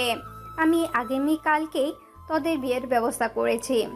সাব্বির তার আম্মুর মুখে এরম কথা শুনে যেন আকাশ থেকে পড়লো। ও নিজের কানকে বিশ্বাস করতে পারছে না, তার আম্মু নাকি তিন্নির সাথে ওর বিয়ে ঠিক করেছে। সাব্বিরের আম্মুর কথাটা শুনে সাব্বিরের বুকটা ধক করে ওঠে, কারণ সাব্বির এই কয়দিনে খুব ভালোভাবেই বুঝতে পেরেছে ও মারিয়াকে প্রচণ্ড পরিমাণে ভালোবাসে। আর ওকে ছেড়ে থাকার কথা কল্পনাও করলেও সাব্বিরের দমটা বন্ধ হয়ে আসে। আর সেখানে অন্য কাউকে বিয়ে করার কথা ভাবলেও সাব্বিরের কষ্টে বুকটা ফেটে যাচ্ছে। সাব্বির এখন কি করবে? ওর আম্মু ওর মাথায় হাত দিয়ে ওয়াদা করিয়েছে সাব্বিরের আম্মু যা বলবে তাই শুনবে। সাব্বির কি বলবে কি করবে কিছুই বুঝে উঠতে পারছে না। তারপরে নিজেকে স্বাভাবিক করে নিয়ে বলে, আম্মু তুমি কি বলছো? তুমি জানো তিন্নিকে আমি বোনের নজরে দেখি, কখনো ওকে নিয়ে অন্য কিছু ভাবিনি। আমি ওকে সবসময় ছোট বোনের নজরে দেখেছি, আর আমাদের মাঝে তেমন কোনো সম্পর্কও নেই। তাহলে কেন তুমি ওর সাথে আমাকে বিয়ে দিতে চাইছো? আমি কোনো প্রশ্নের উত্তর দিতে চাই না, আমি শুধু আমার প্রশ্নের উত্তর চাইছি। তুই আমার কথাটা রাখবি না নাকি আমার মরা মুখ দেখবি? যে মানুষটা জন্ম দিয়েছে, ছোট থেকে ওকে লালন পালন করে মানুষ করেছে, সে মানুষটা একে এতগুলো বছর আগলে রেখেছে, যে মানুষগুলো ওকে এত ভালোবাসা দিয়েছে, আজকে সেই মানুষের মুখে মরার কথা শুনে সাব্বিরের বুকের ভেতরটা ধক করে ওঠে। সাব্বির ওর আম্মুর মুখের দিকে তাকিয়ে আর কিছু না ভেবেই বলল, আম্মু আমি বিয়েতে রাজি। আম্মু তুমি বিয়ের ব্যবস্থা করো। কথাগুলো বলেই সাব্বির তার আম্মুকে আর কোনো কিছু বলার সুযোগ না দিয়ে সোজা নিজের রুমে চলে গেল। তো পরদিন বৃষ্টি আর ছায়া ছুটে এসে মারিয়ার সামনে দাঁড়ায় আর হাঁপাতে হাঁপাতে বলে, দোস্ত শুনেছিস? কিরে তোরা এমন করে হাঁপাচ্ছিস কেন? আর কি শুনবো? তুই জানিস আজকে সাব্বিরের বিয়ে, তাও আবার একটু পরে। কি বলছিস সেগুলো? আমরা সত্যিই বলছি, একটু পর ওর কাজিনের সাথে সাব্বিরের বিয়ে। ওদের মুখে এরম কথা শুনে মারিয়ার মাথায় যেন আকাশ ভেঙে পড়ল। ও নিজের কানকে বিশ্বাস করাতে পারছে না। হঠাৎ এরম কথা শুনে চিৎকার দিয়ে বলে, না না, এ হতে পারে না। কি কি বলছিস কি এসব? তোদের মাথা ঠিক আছে? মারিয়া, আমাদের মাথা ঠিক আছে, আমরা কোনো নেশা করিনি। আরে আমার আম্মু সাব্বিরের আম্মুর বান্ধবী। আম্মু আজকে সকালে ওদের বাসায় গেছে। আম্মু বলল হঠাৎ করেই নাকি কালকে ওর আম্মু বিয়েটা ঠিক করে দিয়েছে, আর সাব্বিরও নাকি বিয়েতে রাজি হয়েছে। সাব্বিরের বিয়ের কথা শুনে মারিয়ার চোখ দিয়ে টপ টপ করে পানি পড়ছে। ওর বুকের মধ্যে অসহ্য রকমের যন্ত্রণা শুরু হয়ে গেছে। মারিয়া আর কোনো কিছু না ভেবে সাব্বিরদের বাসার দিকে ছুটতে থাকে। তারপর কিছুটা এসে একটা সিএনজি করে সাব্বিরদের বাসার সামনে চলে আসে। মারিয়া সিএনজি থেকে নেমে ভাড়া মিটিয়ে দিয়ে ছুটে বাসার গেটের দরজার সামনে গিয়ে এক নাগাড়ে কলিং বেল দিতে থাকে। একটা সময় সাব্বিরের আম্মু এসে দরজা খুলে দিতেই দেখে মারিয়া দাঁড়িয়ে আছে। মারিয়াকে দেখে সাব্বিরের আম্মু বলে, আরে মামুনি, তুমি ভেতরে আসো। তুমি অনেক ভালো একটা দিনে আসছো, আজকে আমার ছেলের বিয়ে। মারিয়া কোনো কিছু না বলে ভেতরে ঢুকে পড়ে। তখন মারিয়া সাব্বিরের আম্মুকে প্রশ্ন করে, আন্টি, সাব্বিরের রুম কোনটা? উপরে গিয়ে ডান দিকের রুমটা। সাব্বিরের আম্মুর কথাটা শেষ হতেই মারিয়া দৌড়ে উপরে চলে যায়। আর সাব্বিরের আম্মু মারিয়ার যাওয়ার দিকে তাকিয়ে বোঝার চেষ্টা করে কি হয়েছে। অন্যদিকে সাব্বির নিজের রুমের বেলকনিতে দাঁড়িয়ে চোখে জল ফেলছিল। এই মুহূর্তে রুমে কারো উপস্থিতির টের পেতেই চোখে পানি মুছে নেয়। তারপর পিছনে ফিরে দেখে মারিয়া কান্না ভেজা চোখে ওর দিকে তাকিয়ে আছে। মারিয়া ছুটে সাব্বিরের কাছে এসে ওর শার্টের কলার চেপে ধরে। আই, তোর সাহস কি করে হয় আমাকে ছেড়ে অন্য কাউকে বিয়ে করার? তুই জানিস না আমি তোকে ছাড়া বাঁচবো না, তোকে ভালোবাসি। তুই কি আমার চোখের ভাষা বুঝিস না? সাব্বির, আমি তোকে ছাড়া বাঁচতে পারবো না। তুই এই বিয়েটা কখনো করবি না। তুই শুধু আমার, তুই অন্য কারো না। সাব্বির এতক্ষণ নিজের মনকে এটা বলে সান্ত্বনা দিচ্ছিল যে মারিয়া ওর সিনিয়র আপু, আর মারিয়া হচ্ছে অনেক ধনী পরিবারের মেয়ে। ও কখনো সাব্বিরকে ভালোবাসতে পারে না। সাব্বির মারিয়াকে পাগলের মতো ভালোবেসে তারপরও ভালোবাসে সেটা না বলাই রয়ে গেছে। অন্যদিকে মারিয়া সাব্বিরকে এতটাই বেশি ভালোবাসে সেটা বলার আগে সাব্বির ওর লাইফ থেকে হারিয়ে যাচ্ছে। সাব্বির চুপ করে আছে দেখে মারিয়া ওর শার্টের কলার ঝাঁকিয়ে আবারও বলে, এই তুই কথা বলছিস না কেন? আমি কি বলছি তুই শুনতে পাসনি? ভালোবাসি তোকে, আমি তোকে ছাড়া বাঁচবো না। তুই এই তিন্নিকে বিয়ে করবি না। তুই যদি ওকে বিয়ে করিস আমি নিজেকে শেষ করে দিব। তুই শুধু আমার, আর আমার না হলে অন্য কারণ না। সাব্বির মারিয়ার কথার প্রতি উত্তরে কিছু বলতে যাবে তখনই দরজার দিকে তাকিয়ে দেখে ওর আব্বু আম্মু দাঁড়িয়ে আছে। আর শুধু আব্বু আম্মু নয়, বিয়েতে যে কয়েকজন লোক এসেছিল সবাই দাঁড়িয়ে আছে, আর সবার পেছনে তিন্নি দাঁড়িয়ে আছে। সাব্বিরকে পেছনে তাকাতে দেখে মারিয়া ওকে ছেড়ে দিয়ে নিজেও পেছনে তাকিয়ে দেখে বাসার সবাই দাঁড়িয়ে আছে। মারিয়া এবার সাব্বিরের আম্মুকে দেখে দৌড়ে সাব্বিরের আম্মুর কাছে গিয়ে হুট করে সাব্বিরের আম্মুর পায়ের কাছে বসে পড়ে। তারপর পা দুটো জড়িয়ে ধরে কান্না করে দিয়ে বলে, আন্টি আমি সাব্বিরকে অনেক ভালোবাসি। প্লিজ আন্টি, তুমি ওর বিয়েটা অন্য কোথাও দিও না। তুমি তো আমাকে কথা দিয়েছিলে আমার কখনো কিছু প্রয়োজন হলে যেন তোমাকে বলি। আজকে আমি তোমার ছেলেকে চাইছি। আমি সাব্বিরকে অনেক ভালোবাসি আন্টি, আমি ওকে ছাড়া বাঁচবো না। তুমি বিয়েটা ভেঙে দাও আন্টি প্লিজ। ওর বিয়ে অন্য কোথাও হয়ে গেলে আমি নিজেকে শেষ করে দিব। আমি ওকে ছাড়া থাকার কথা কল্পনাও করতে পারি না। সাব্বিরের আম্মু এতক্ষণ একটা ঘোরের মধ্যে ছিল, তাই মারিয়া এভাবে পায়ে পড়ে কান্নাকাটি করাতে সাব্বিরের আম্মু ঘাবড়ে গিয়ে পিছিয়ে যায়। তারপর মারিয়াকে উঠিয়ে নেয়। সাব্বিরের আম্মু বুঝতে পারছে না এখন কি করবে। এদিকে তিন্নি সাব্বিরকে না পেলে মরে যাবে, আরেকদিকে মারিয়া যদি সাব্বিরকে না পায় সেও মরে যাবে। সাব্বিরের আম্মু এমন একটা পরিস্থিতির মধ্যে পড়ে গেছে যেখানে উনি যেদিকে যাবে তার উল্টো দিকে সমস্যাটা বাড়বে। মারিয়া সাব্বিরের আম্মুকে ছেড়ে সাব্বিরের আব্বুর পায়ে পড়তে গেলে সাব্বিরের আব্বু মারিয়াকে আটকে দেয়। মারিয়া আবারও সাব্বির কাছে যায়, তারপর ওর পায়ের কাছে বসে বলতে থাকে, সাব্বির তুমি শুধু আমার, তুমি অন্য কাউকে ভালোবাসতে পারো না। তুমি শুধু আমাকে ভালোবাসবে। তুমি আমাকে ছাড়া অন্য কাউকে বিয়ে করবে না। বলে দাও আমি তোমাকে ভালোবাসি, তোমাকে ছাড়া বাঁচবো না। আর তুমিও আমাকে ভালোবাসো সেটা আমি জানি। সাব্বির পাথরের মূর্তির মতো দাঁড়িয়ে আছে, একটা কথাও বলছে না। ও আর কি বা বলবে? সাব্বিরের আম্মু যে মাথায় হাত দিয়ে কসম করেছে আম্মু যাকে বলবে তাকেই বিয়ে করবে। সাব্বির একবার তার আম্মুর দিকে অসহায় দৃষ্টিতে তাকায়। সাব্বিরের আম্মু মারিয়ার কাছে এসে সাব্বিরের পায়ের কাছ থেকে সরিয়ে নিয়ে উঠে দাঁড় করায়। দেখো মামনি, তুমি কান্না বন্ধ করো। আমি তোমাকে কথা দিয়েছিলাম তুমি আমার কাছে কখনো কিছু চাইলে আমি তোমাকে দেওয়ার চেষ্টা করব। তিনি এতক্ষণ চুপ ছিল। হঠাৎ সাব্বিরের আম্মুর মুখে এরম কথা শুনে ও চিৎকার দিয়ে বলে, এমি তোমার এত বড় সাহস, তুমি আমার সাব্বিরকে আমার থেকে কেড়ে নিতে চাইছো? তোকে তো আমি। কথাটা বলে তিনি মারিয়াকে সাব্বিরের আম্মুর কাছ থেকে ছাড়িয়ে নিয়ে যখনই থাপ্পড় মারতে যাবে তখনই কেউ একজন তিন্নির হাত ধরে ফেলে। তিন্নি হাতের দিকে তাকাতে অবাক হয়ে যায়, কারণ তিন্নির হাত আর কেউ নয়, সাব্বির ধরেছে। সাব্বির তিন্নির হাতটা এক ঝটকা দিয়ে সরিয়ে দেয়। তিন্নি টাল সামলাতে না পেরে 2 কদম পিছিয়ে যায়। আর ঠিক সেই মুহূর্তেই মারিয়ার বান্ধবীগুলো সব ওদের বাসায় আসে। ওদের সাথে একটা ছেলেও আসে। তখন ছায়া বলে, অনেক হয়েছে তিন্নি তোমার নাটক তামাশা, এবার আমি তোমার আসল মুখোশ সবার সামনে খুলে দিব। ছায়ার সাথে থাকা ছেলেটিকে ছায়া বলে, নিসাব তোমার কাছে যেটা আছে সেটা সবাইকে দেখাও। নিশা তোর হাতে থাকা মোবাইলটি থেকে একটা ভিডিও অন করে সবার সামনে ধরে, যেখানে স্পষ্ট দেখা যাচ্ছে তিন্নি মারিয়াকে লেকের পানিতে ধাক্কা মেরে ফেলে দিয়েছে। এবার ছায়া বলে, সেদিন লেকের পানিতে মারিয়া পড়ে যায়নি, তিন্নি ওকে ইচ্ছে করে ফেলে দিয়েছিল যাতে ওর পথের কাঁটা সরে যায়। কারণ ও খুব ভালো করেই জানতো মারিয়া সাব্বিরকে পছন্দ করে, তাই ও সব প্ল্যান করে সাজিয়েছে। আসলে এই মেয়ে কখনো সাব্বিরকে ভালোবাসেনি, এটা ওর একটা জেদ। ওর মতো মেয়ে কখনো কাউকে ভালোবাসতে পারে না। এই ভিডিও দেখে আর ছায়ার এই সমস্ত কথা শুনে সবাই অবাক চাহনিতে তাকিয়ে আছে। ওরা ভাবতেই পারছে না তিন্নি এরম একটা মেয়ে। সাব্বিরের আম্মু এমন কিছু দেখে ধপ করে বসে পড়েছে। তারপর সাব্বিরের আব্বু গিয়ে সাব্বিরের আম্মুকে উঠিয়ে নেয়।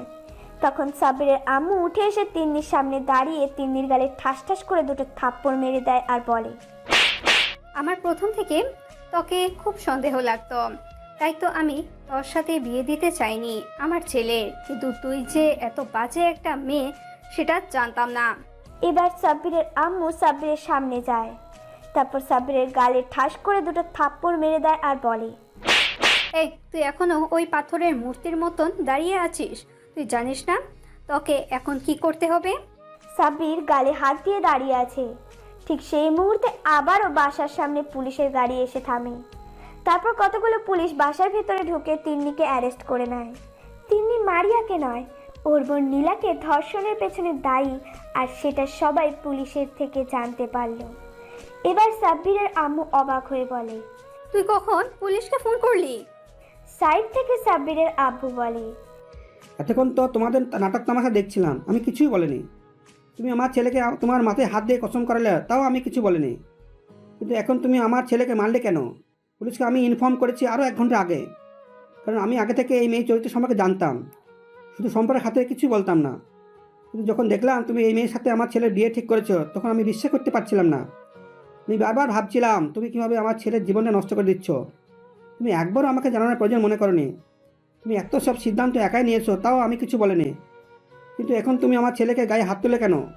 এসব আমি পরে দেখে নেবো, তার আগে ইন্সপেক্টর ওকে নিয়ে যান। সাব্বিরের আব্বুর কথাতে পুলিশ তিন্নিকে নিয়ে চলে যায়। এতক্ষণ সাব্বির পাথরের মূর্তির মতো চুপ থাকলেও ওর চোখের কোণ দিয়ে পানি গড়িয়ে পড়ছে। বুকের মাঝে চেপে রাখা কষ্টটা আর দমিয়ে রাখতে পারেনি। মারিয়া এতক্ষণ অবাকের পর অবাক হচ্ছিল, কিন্তু হঠাৎ সাব্বিরকে কান্না করতে দেখে মারিয়ার বুকের ভেতর ধক করে ওঠে। ও ছুটে সাব্বিরের সামনে গিয়ে দাঁড়ায়। সাথে সাথে সাব্বির ওকে 2 হাতে শক্ত করে বুকের সাথে জড়িয়ে ধরে কান্না করে দেয়। সাব্বির যেন ভুলেই গেছে যে রুমের মধ্যে সবাই আছে। তারপর একটা সময় মারিয়াকে ছাড়িয়ে নিয়ে ওর সারা মুখে পাগলের মতো চুমু খেতে থাকে আর বলতে থাকে, ভালোবাসি ভালোবাসি ভালোবাসি, অনেক ভালোবাসি পাগলি তোমাকে। ওদের কাণ্ড দেখে সাব্বিরের আব্বু আম্মু আর মারিয়ার বান্ধবীরা সবাই একসাথে কাশি দেয়। আর বৃষ্টি বলে, আমরাও কিন্তু এখানে আছি। যত ভালোবাসা আছে সব বিয়ের পর দেখিও আমাদের সামনে দেখাতে হবে না। আমরা এখনো সিঙ্গেল, আমাদের কষ্টটাও একটু বোঝেন দুলাভাই। কথাটা বলতেই সবাই একসাথে হেসে দেয়। তারপর সবাই ড্রয়িং রুমে এসে মারিয়ার আব্বু আম্মুর জন্য অপেক্ষা করে। কিছুক্ষণের মধ্যে মারিয়ার আব্বু আম্মু চলে আসে। মারিয়ার আব্বু আম্মুকে সবটা বলা হলে মেয়ের সুখের কথা ভেবে ওরাও আর দ্বিমত করেনি। ওরা জানে সাব্বির যথেষ্ট ভালো একটা ছেলে, ওদের মেয়ের জন্য সুযোগ্য পাত্র ওরা আর কোথাও পাবে না। ওরা তো ওদের মেয়ের জন্য এমন একটা ছেলেই খুঁজেছিল যে ওদের মেয়েকে প্রচণ্ড পরিমাণে ভালোবাসবে। সবার সম্মতি পেয়ে কাজীকে আসতে বলে। কাজী সাহেব, বিয়ের কাজ শুরু করেন, সাফল্যের জন্য করতে হবে। কাজী সাহেব বিয়ের কাজ শুরু করে দেয়। একটু পর কাজী সাহেব মারিয়াকে কবুল বলতে বলে মারিয়া 3 বার কবুল বলে দেয়। তারপর কাজী সাহেব সাব্বিরকে কবুল বলতে বলে সাব্বির মারিয়ার দিকে তাকিয়ে 3 বার কবুল বলে দেয়। ওরা দুজনে একটা পবিত্র বন্ধনে আবদ্ধ হয়ে যায়। তারপর রাতে খাওয়া দাওয়ার পর সবাই চলে যায়। মারিয়ার বান্ধবীরা মারিয়াকে অনেক সুন্দর করে সাজিয়ে দিয়ে সাব্বিরের রুমে বসিয়ে দিয়ে চলে গেছে। যাওয়ার সময় ওরা অনেক ফাজলামি করে গেছে, মারিয়াকে অনেকভাবে লজ্জা দিয়েছে। একটু পর সাব্বির রুমে এসে দরজাটা বন্ধ করে দেয়।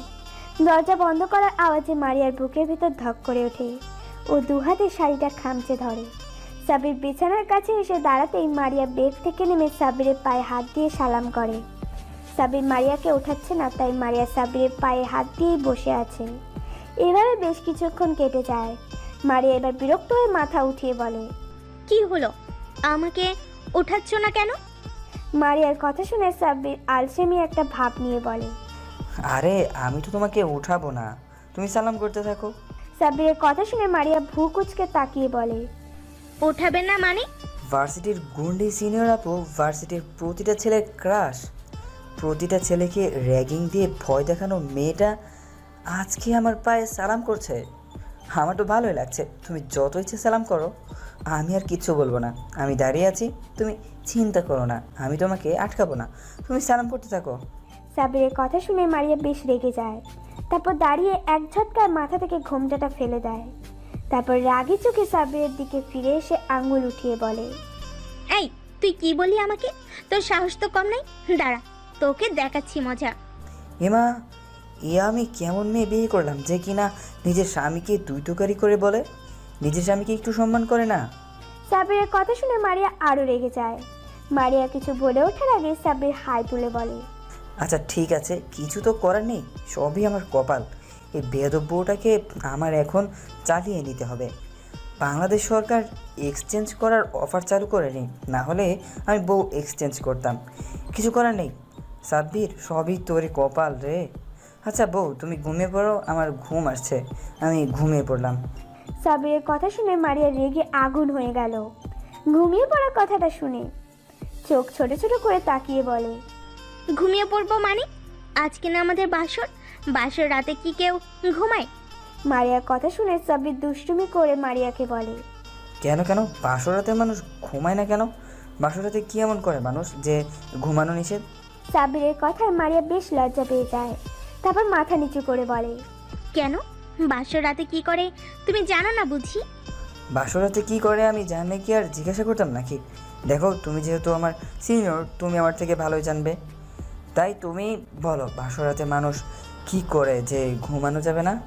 সাব্বিরের কথা শুনে মারিয়া আস্তে আস্তে বলে, বাসর রাতে সবাই বিড়াল মারে, জানো না বুঝি? মারিয়ার কথা শুনে সাব্বির রুমের এদিক সেদিক কি যেন খোঁজাখুঁজি শুরু করে। তখন মারিয়া ভ্রু কুঁচকে সাব্বিরের দিকে কিছুক্ষণ তাকিয়ে থেকে বেশ কিছুক্ষণ পর মারিয়া বলে, এই তুমি এভাবে কি খুঁজছো? তুমি বলো, আমি খুঁজে দিচ্ছি। আরে তুমি না বললে বাসরাতে মানুষ বিড়াল মারে? ওই জন্যই তো আমি সারা রুমে বিড়ালটা খুঁজে বেড়াচ্ছি। সারার বিড়াল না পেলে মারবো কি করে? মারিয়া বেশ বুঝতে পারছে সাব্বির ওর সাথে দুষ্টুমি করছে। এবার মারিয়া অনেকটা রেগে যায় আর বলে, তোমাকে কোনো বেড়াল মারতে হবে না, তুমি ঘুমিয়ে পড়ো। তোমার থেকে কিছু আশা করাটাই বোকামি। তুমি একটা নিরামিষ, আনরোমান্টিক। আমার কপালটাই খারাপ, শেষমেশ কিনা এই আনরোমান্টিক নিরামিষ জামে জুটলো। কথাগুলো বলেই মারিয়া রেগে বেলকনিতে চলে গেল। সাব্বির মুচকি মুচকি হাসতে লাগলো। মারিয়া বেলকনিতে এসে রাগে ফুসফুস করতে থাকে, আবার পরক্ষণেই কান্না করে দেয়। মারিয়া নীরবে কান্না করছে। তারপরও সাব্বির ওর ফুপিয়ে ওঠার শব্দ পেয়ে সাব্বিরের বুকের ভিতর ধক করে ওঠে। ও তো শুধু মারিয়ার সাথে একটু দুষ্টুমি করছিল, ও এটা দেখছিল মারিয়ার সহ্যের ক্ষমতা কত দূর। কিন্তু মারিয়া হঠাৎ এভাবে কান্না করা ওর বুকের ভেতর চিনচিনে ব্যথা শুরু হয়ে গেছে। একটা মেয়ে ঠিক কতটা ভালোবাসলে শুধু ওকে পাওয়ার জন্য এভাবে সবার পায়ে পড়ে শুধু ভালোবাসাটা ভিক্ষা চাইতে পারে। সাব্বির নিজের কাছে নিজেকে এই কথা দিয়েছে, মেয়েটার চোখে কখনো পানি আসতে দিবে না। পৃথিবীর সমস্ত সুখ এই মেয়েটার কাছে এনে দেবে। মেয়েটাকে সাব্বির ভালোবেসে নিজের বুকের মধ্যে আগলে রাখবে। কথাগুলো ভেবে সাব্বির গিয়ে মারিয়াকে পেছন থেকে জড়িয়ে ধরে, ওর কাঁধে মুখ গুজে দেয়। সাব্বিরের দু হাতে মারিয়ার শাড়ি সরিয়ে ওর উন্মুক্ত পেটের উপর রাখে। সাব্বিরের স্পর্শ পেতেই মারিয়া কেঁপে ওঠে। তখন মারিয়া ওকে ছাড়িয়ে নেওয়ার চেষ্টা করে বলে, ছাড়ো আমাকে, ছাড়ো বলছি। একদম আমাকে ছুবে না। তুমি এখানে কেন এসেছো? তোমার না ঘুম আসছিল? যাও, তুমি রুমে গিয়ে ঘুমাও। ঘুমাতে তো গিয়েছিলাম, কিন্তু ঘুমের ওষুধটা তো বেলকনিতে দাঁড়িয়ে দাঁড়িয়ে কান্না করছে। ঘুমের মেডিসিন ছাড়া কি আমার ঘুম আসবে বলো? সাব্বিরের কথা শুনে মারিয়া বেশ লজ্জা পেয়ে যায় আর বলে, যাও, মিথ্যা বলো না। এবার সাব্বির মারিয়ার পেটের উপর স্লাইড করতে থাকে, যার জন্য ও কেঁপে উঠতে থাকে। তারপর সাব্বির হাত খামচে ধরে। সাব্বির একটা হাত মারিয়ার পেট থেকে সরিয়ে মারিয়ার পিঠ থেকে চুলগুলো এক সাইডে রেখে ওর পিঠের খোলা অংশে ঠোঁটের ছোঁয়া দিতে থাকে। মারিয়া সাব্বিরের এমন স্পর্শ সহ্য করতে না পেরে ওর দিকে ঘুরে ওকে জড়িয়ে ধরে, ওর বুকে মুখ লুকোয়। একটু আগেই তো আফসোস করছিলে আমি নাকি আনরোমান্টিক, নিরামিষ। তাহলে এখন আমার এইটুকু স্পর্শ সহ্য করতে পারছো না? তাহলে একটু পর যেটা করবো সেগুলো কীভাবে সহ্য করবে? সাব্বির মুখে একরকম লাগামহীন কথাবার্তা শুনে মারিয়ার লজ্জায় শেষ। ও লজ্জা পেয়ে সাব্বিরের বুকে একটা কিল বসিয়ে দিয়ে বলে, তুমি লাগামহীন অসভ্য ফাজিল। মারিয়ার কথা শুনে সাব্বির উচ্চ স্বরে হেসে দেয়। তারপর দুহাতে মারিয়ার মাথাটা উঁচু করে ধরে। চাঁদের আলো মারিয়ার মুখে এসে পড়তেই চোখ দুটো বন্ধ করে নেয়। মেয়েটাকে দেখতে অসম্ভব রকমের সুন্দর লাগছে সাব্বিরের কাছে। পৃথিবীর প্রতিটা স্বামীর কাছে হয়তো তার স্ত্রীকে সবচেয়ে সুন্দর লাগে। মারিয়া মুখের দিকে তাকিয়ে থাকতে থাকতে সাব্বির কেমন জানি একটা ঘোরের মধ্যে চলে যাচ্ছে। সাব্বির আর নিজেকে কন্ট্রোল করতে না পেরে মারিয়ার কানের কাছে মুখ নিয়ে নেশা লাগানো কণ্ঠে বলে, বউ হইব, তুমি কি আজকে তোমার নিজের করে নেওয়ার অনুমতিটা দিবে? তোমার ভালোবাসার অধিকার, তোমাকে ভালোবাসার সমুদ্র থেকে ঘুরিয়ে আনার অধিকারটা দিবে? বউ, আমি যে আর পারছি না নিজেকে কন্ট্রোল করতে। তোমার এই রূপে আমি পাগল হয়ে যাব। প্লিজ বউ, তুমি কি ভালোবাসার অধিকারটা আমাকে দাও। মারিয়া সাব্বির এমন মায়াবী কণ্ঠ শুনে কেমন জানি একটা ঘোরের মাঝে চলে গেছে। মারিয়া দেরি না করে সাব্বিরের পায়ের ওপরে পা রেখে সাব্বিরের মুখের দুই পাশে হাত রেখে ওর ঠোঁটের সাথে ঠোঁট মিশিয়ে দেয়। সাথে সাথে দুজনের শরীরের ভেতর যেন একটা কারেন্ট বয়ে যায়। সাব্বির মারিয়াকে নিজের সাথে আঁকড়ে ধরে আরো গভীরভাবে রেসপন্স করতে থাকে। এভাবে বেশ কিছুক্ষণ থাকার পর সাব্বির মারিয়ার ঠোঁট ছেড়ে দিয়ে ওকে কোলে তুলে নেয়। তারপর রুমে এসে মারিয়াকে বেডে শুইয়ে দিয়ে বেলকনির পর্দা টেনে দেয়। তারপর রুমের লাইটটা অফ করে ড্রিম লাইটটা অন করে দেয়। মারিয়ার মনে হচ্ছে ওর বুকের ভেতর কেউ হাতুড়ি পিটাচ্ছে। সাব্বির মারিয়ার কাছে এসে পাঞ্জাবিটা খুলে ফেলে। মারিয়া এবার চোখ খুলে তাকায় আর দেখে সাব্বির পাঞ্জাবিটা খুলে ফেলেছে। সাব্বিরের উন্মুক্ত বুকের লোমগুলো দেখে মারিয়া কেমন জানি ঘোরের মধ্যে চলে যায়। মারিয়া এক হাতে সাব্বিরের বুকের লোমগুলো স্পর্শ করতেই সাব্বির মারিয়ার উপরে শরীরের পুরো ভরটা ছেড়ে দিয়ে ওর গলায় মুখ ডুবিয়ে দিয়ে কিস করতে থাকে। সাব্বিরের কিস করতে করতে এক পর্যায়ে মারিয়া বুকের উপর থেকে শাড়ির আঁচলটা টান দিয়ে ফেলে দেয়। তারপর আবার মারিয়ার শরীরের সব জায়গায় ভালোবাসার পরশ এঁকে দিতে থাকে। আস্তে আস্তে দুজনে ডুবে যায় ভালোবাসার এক অতল সমুদ্রে, যে সমুদ্রের তলদেশ আজ অবধি কোনো বিজ্ঞানী খুঁজে পায়নি। এই যে আপনাদের আর শুনতে হবে না, এবার ওদেরকে শান্তিমতো বাসর করতে দিন আর পরবর্তী গল্পের জন্য অপেক্ষা করুন। তো ভালো থাকুক ভালোবাসার মানুষগুলো, সবার ভালোবাসাটা এভাবেই পরিপূর্ণ হোক। দোয়া করি সবাই ভালো থাকবেন, সুস্থ থাকবেন এবং পরবর্তী গল্প আসা পর্যন্ত আমার সাথেই থাকবেন। ধন্যবাদ। আল্লাহ হাফিজ।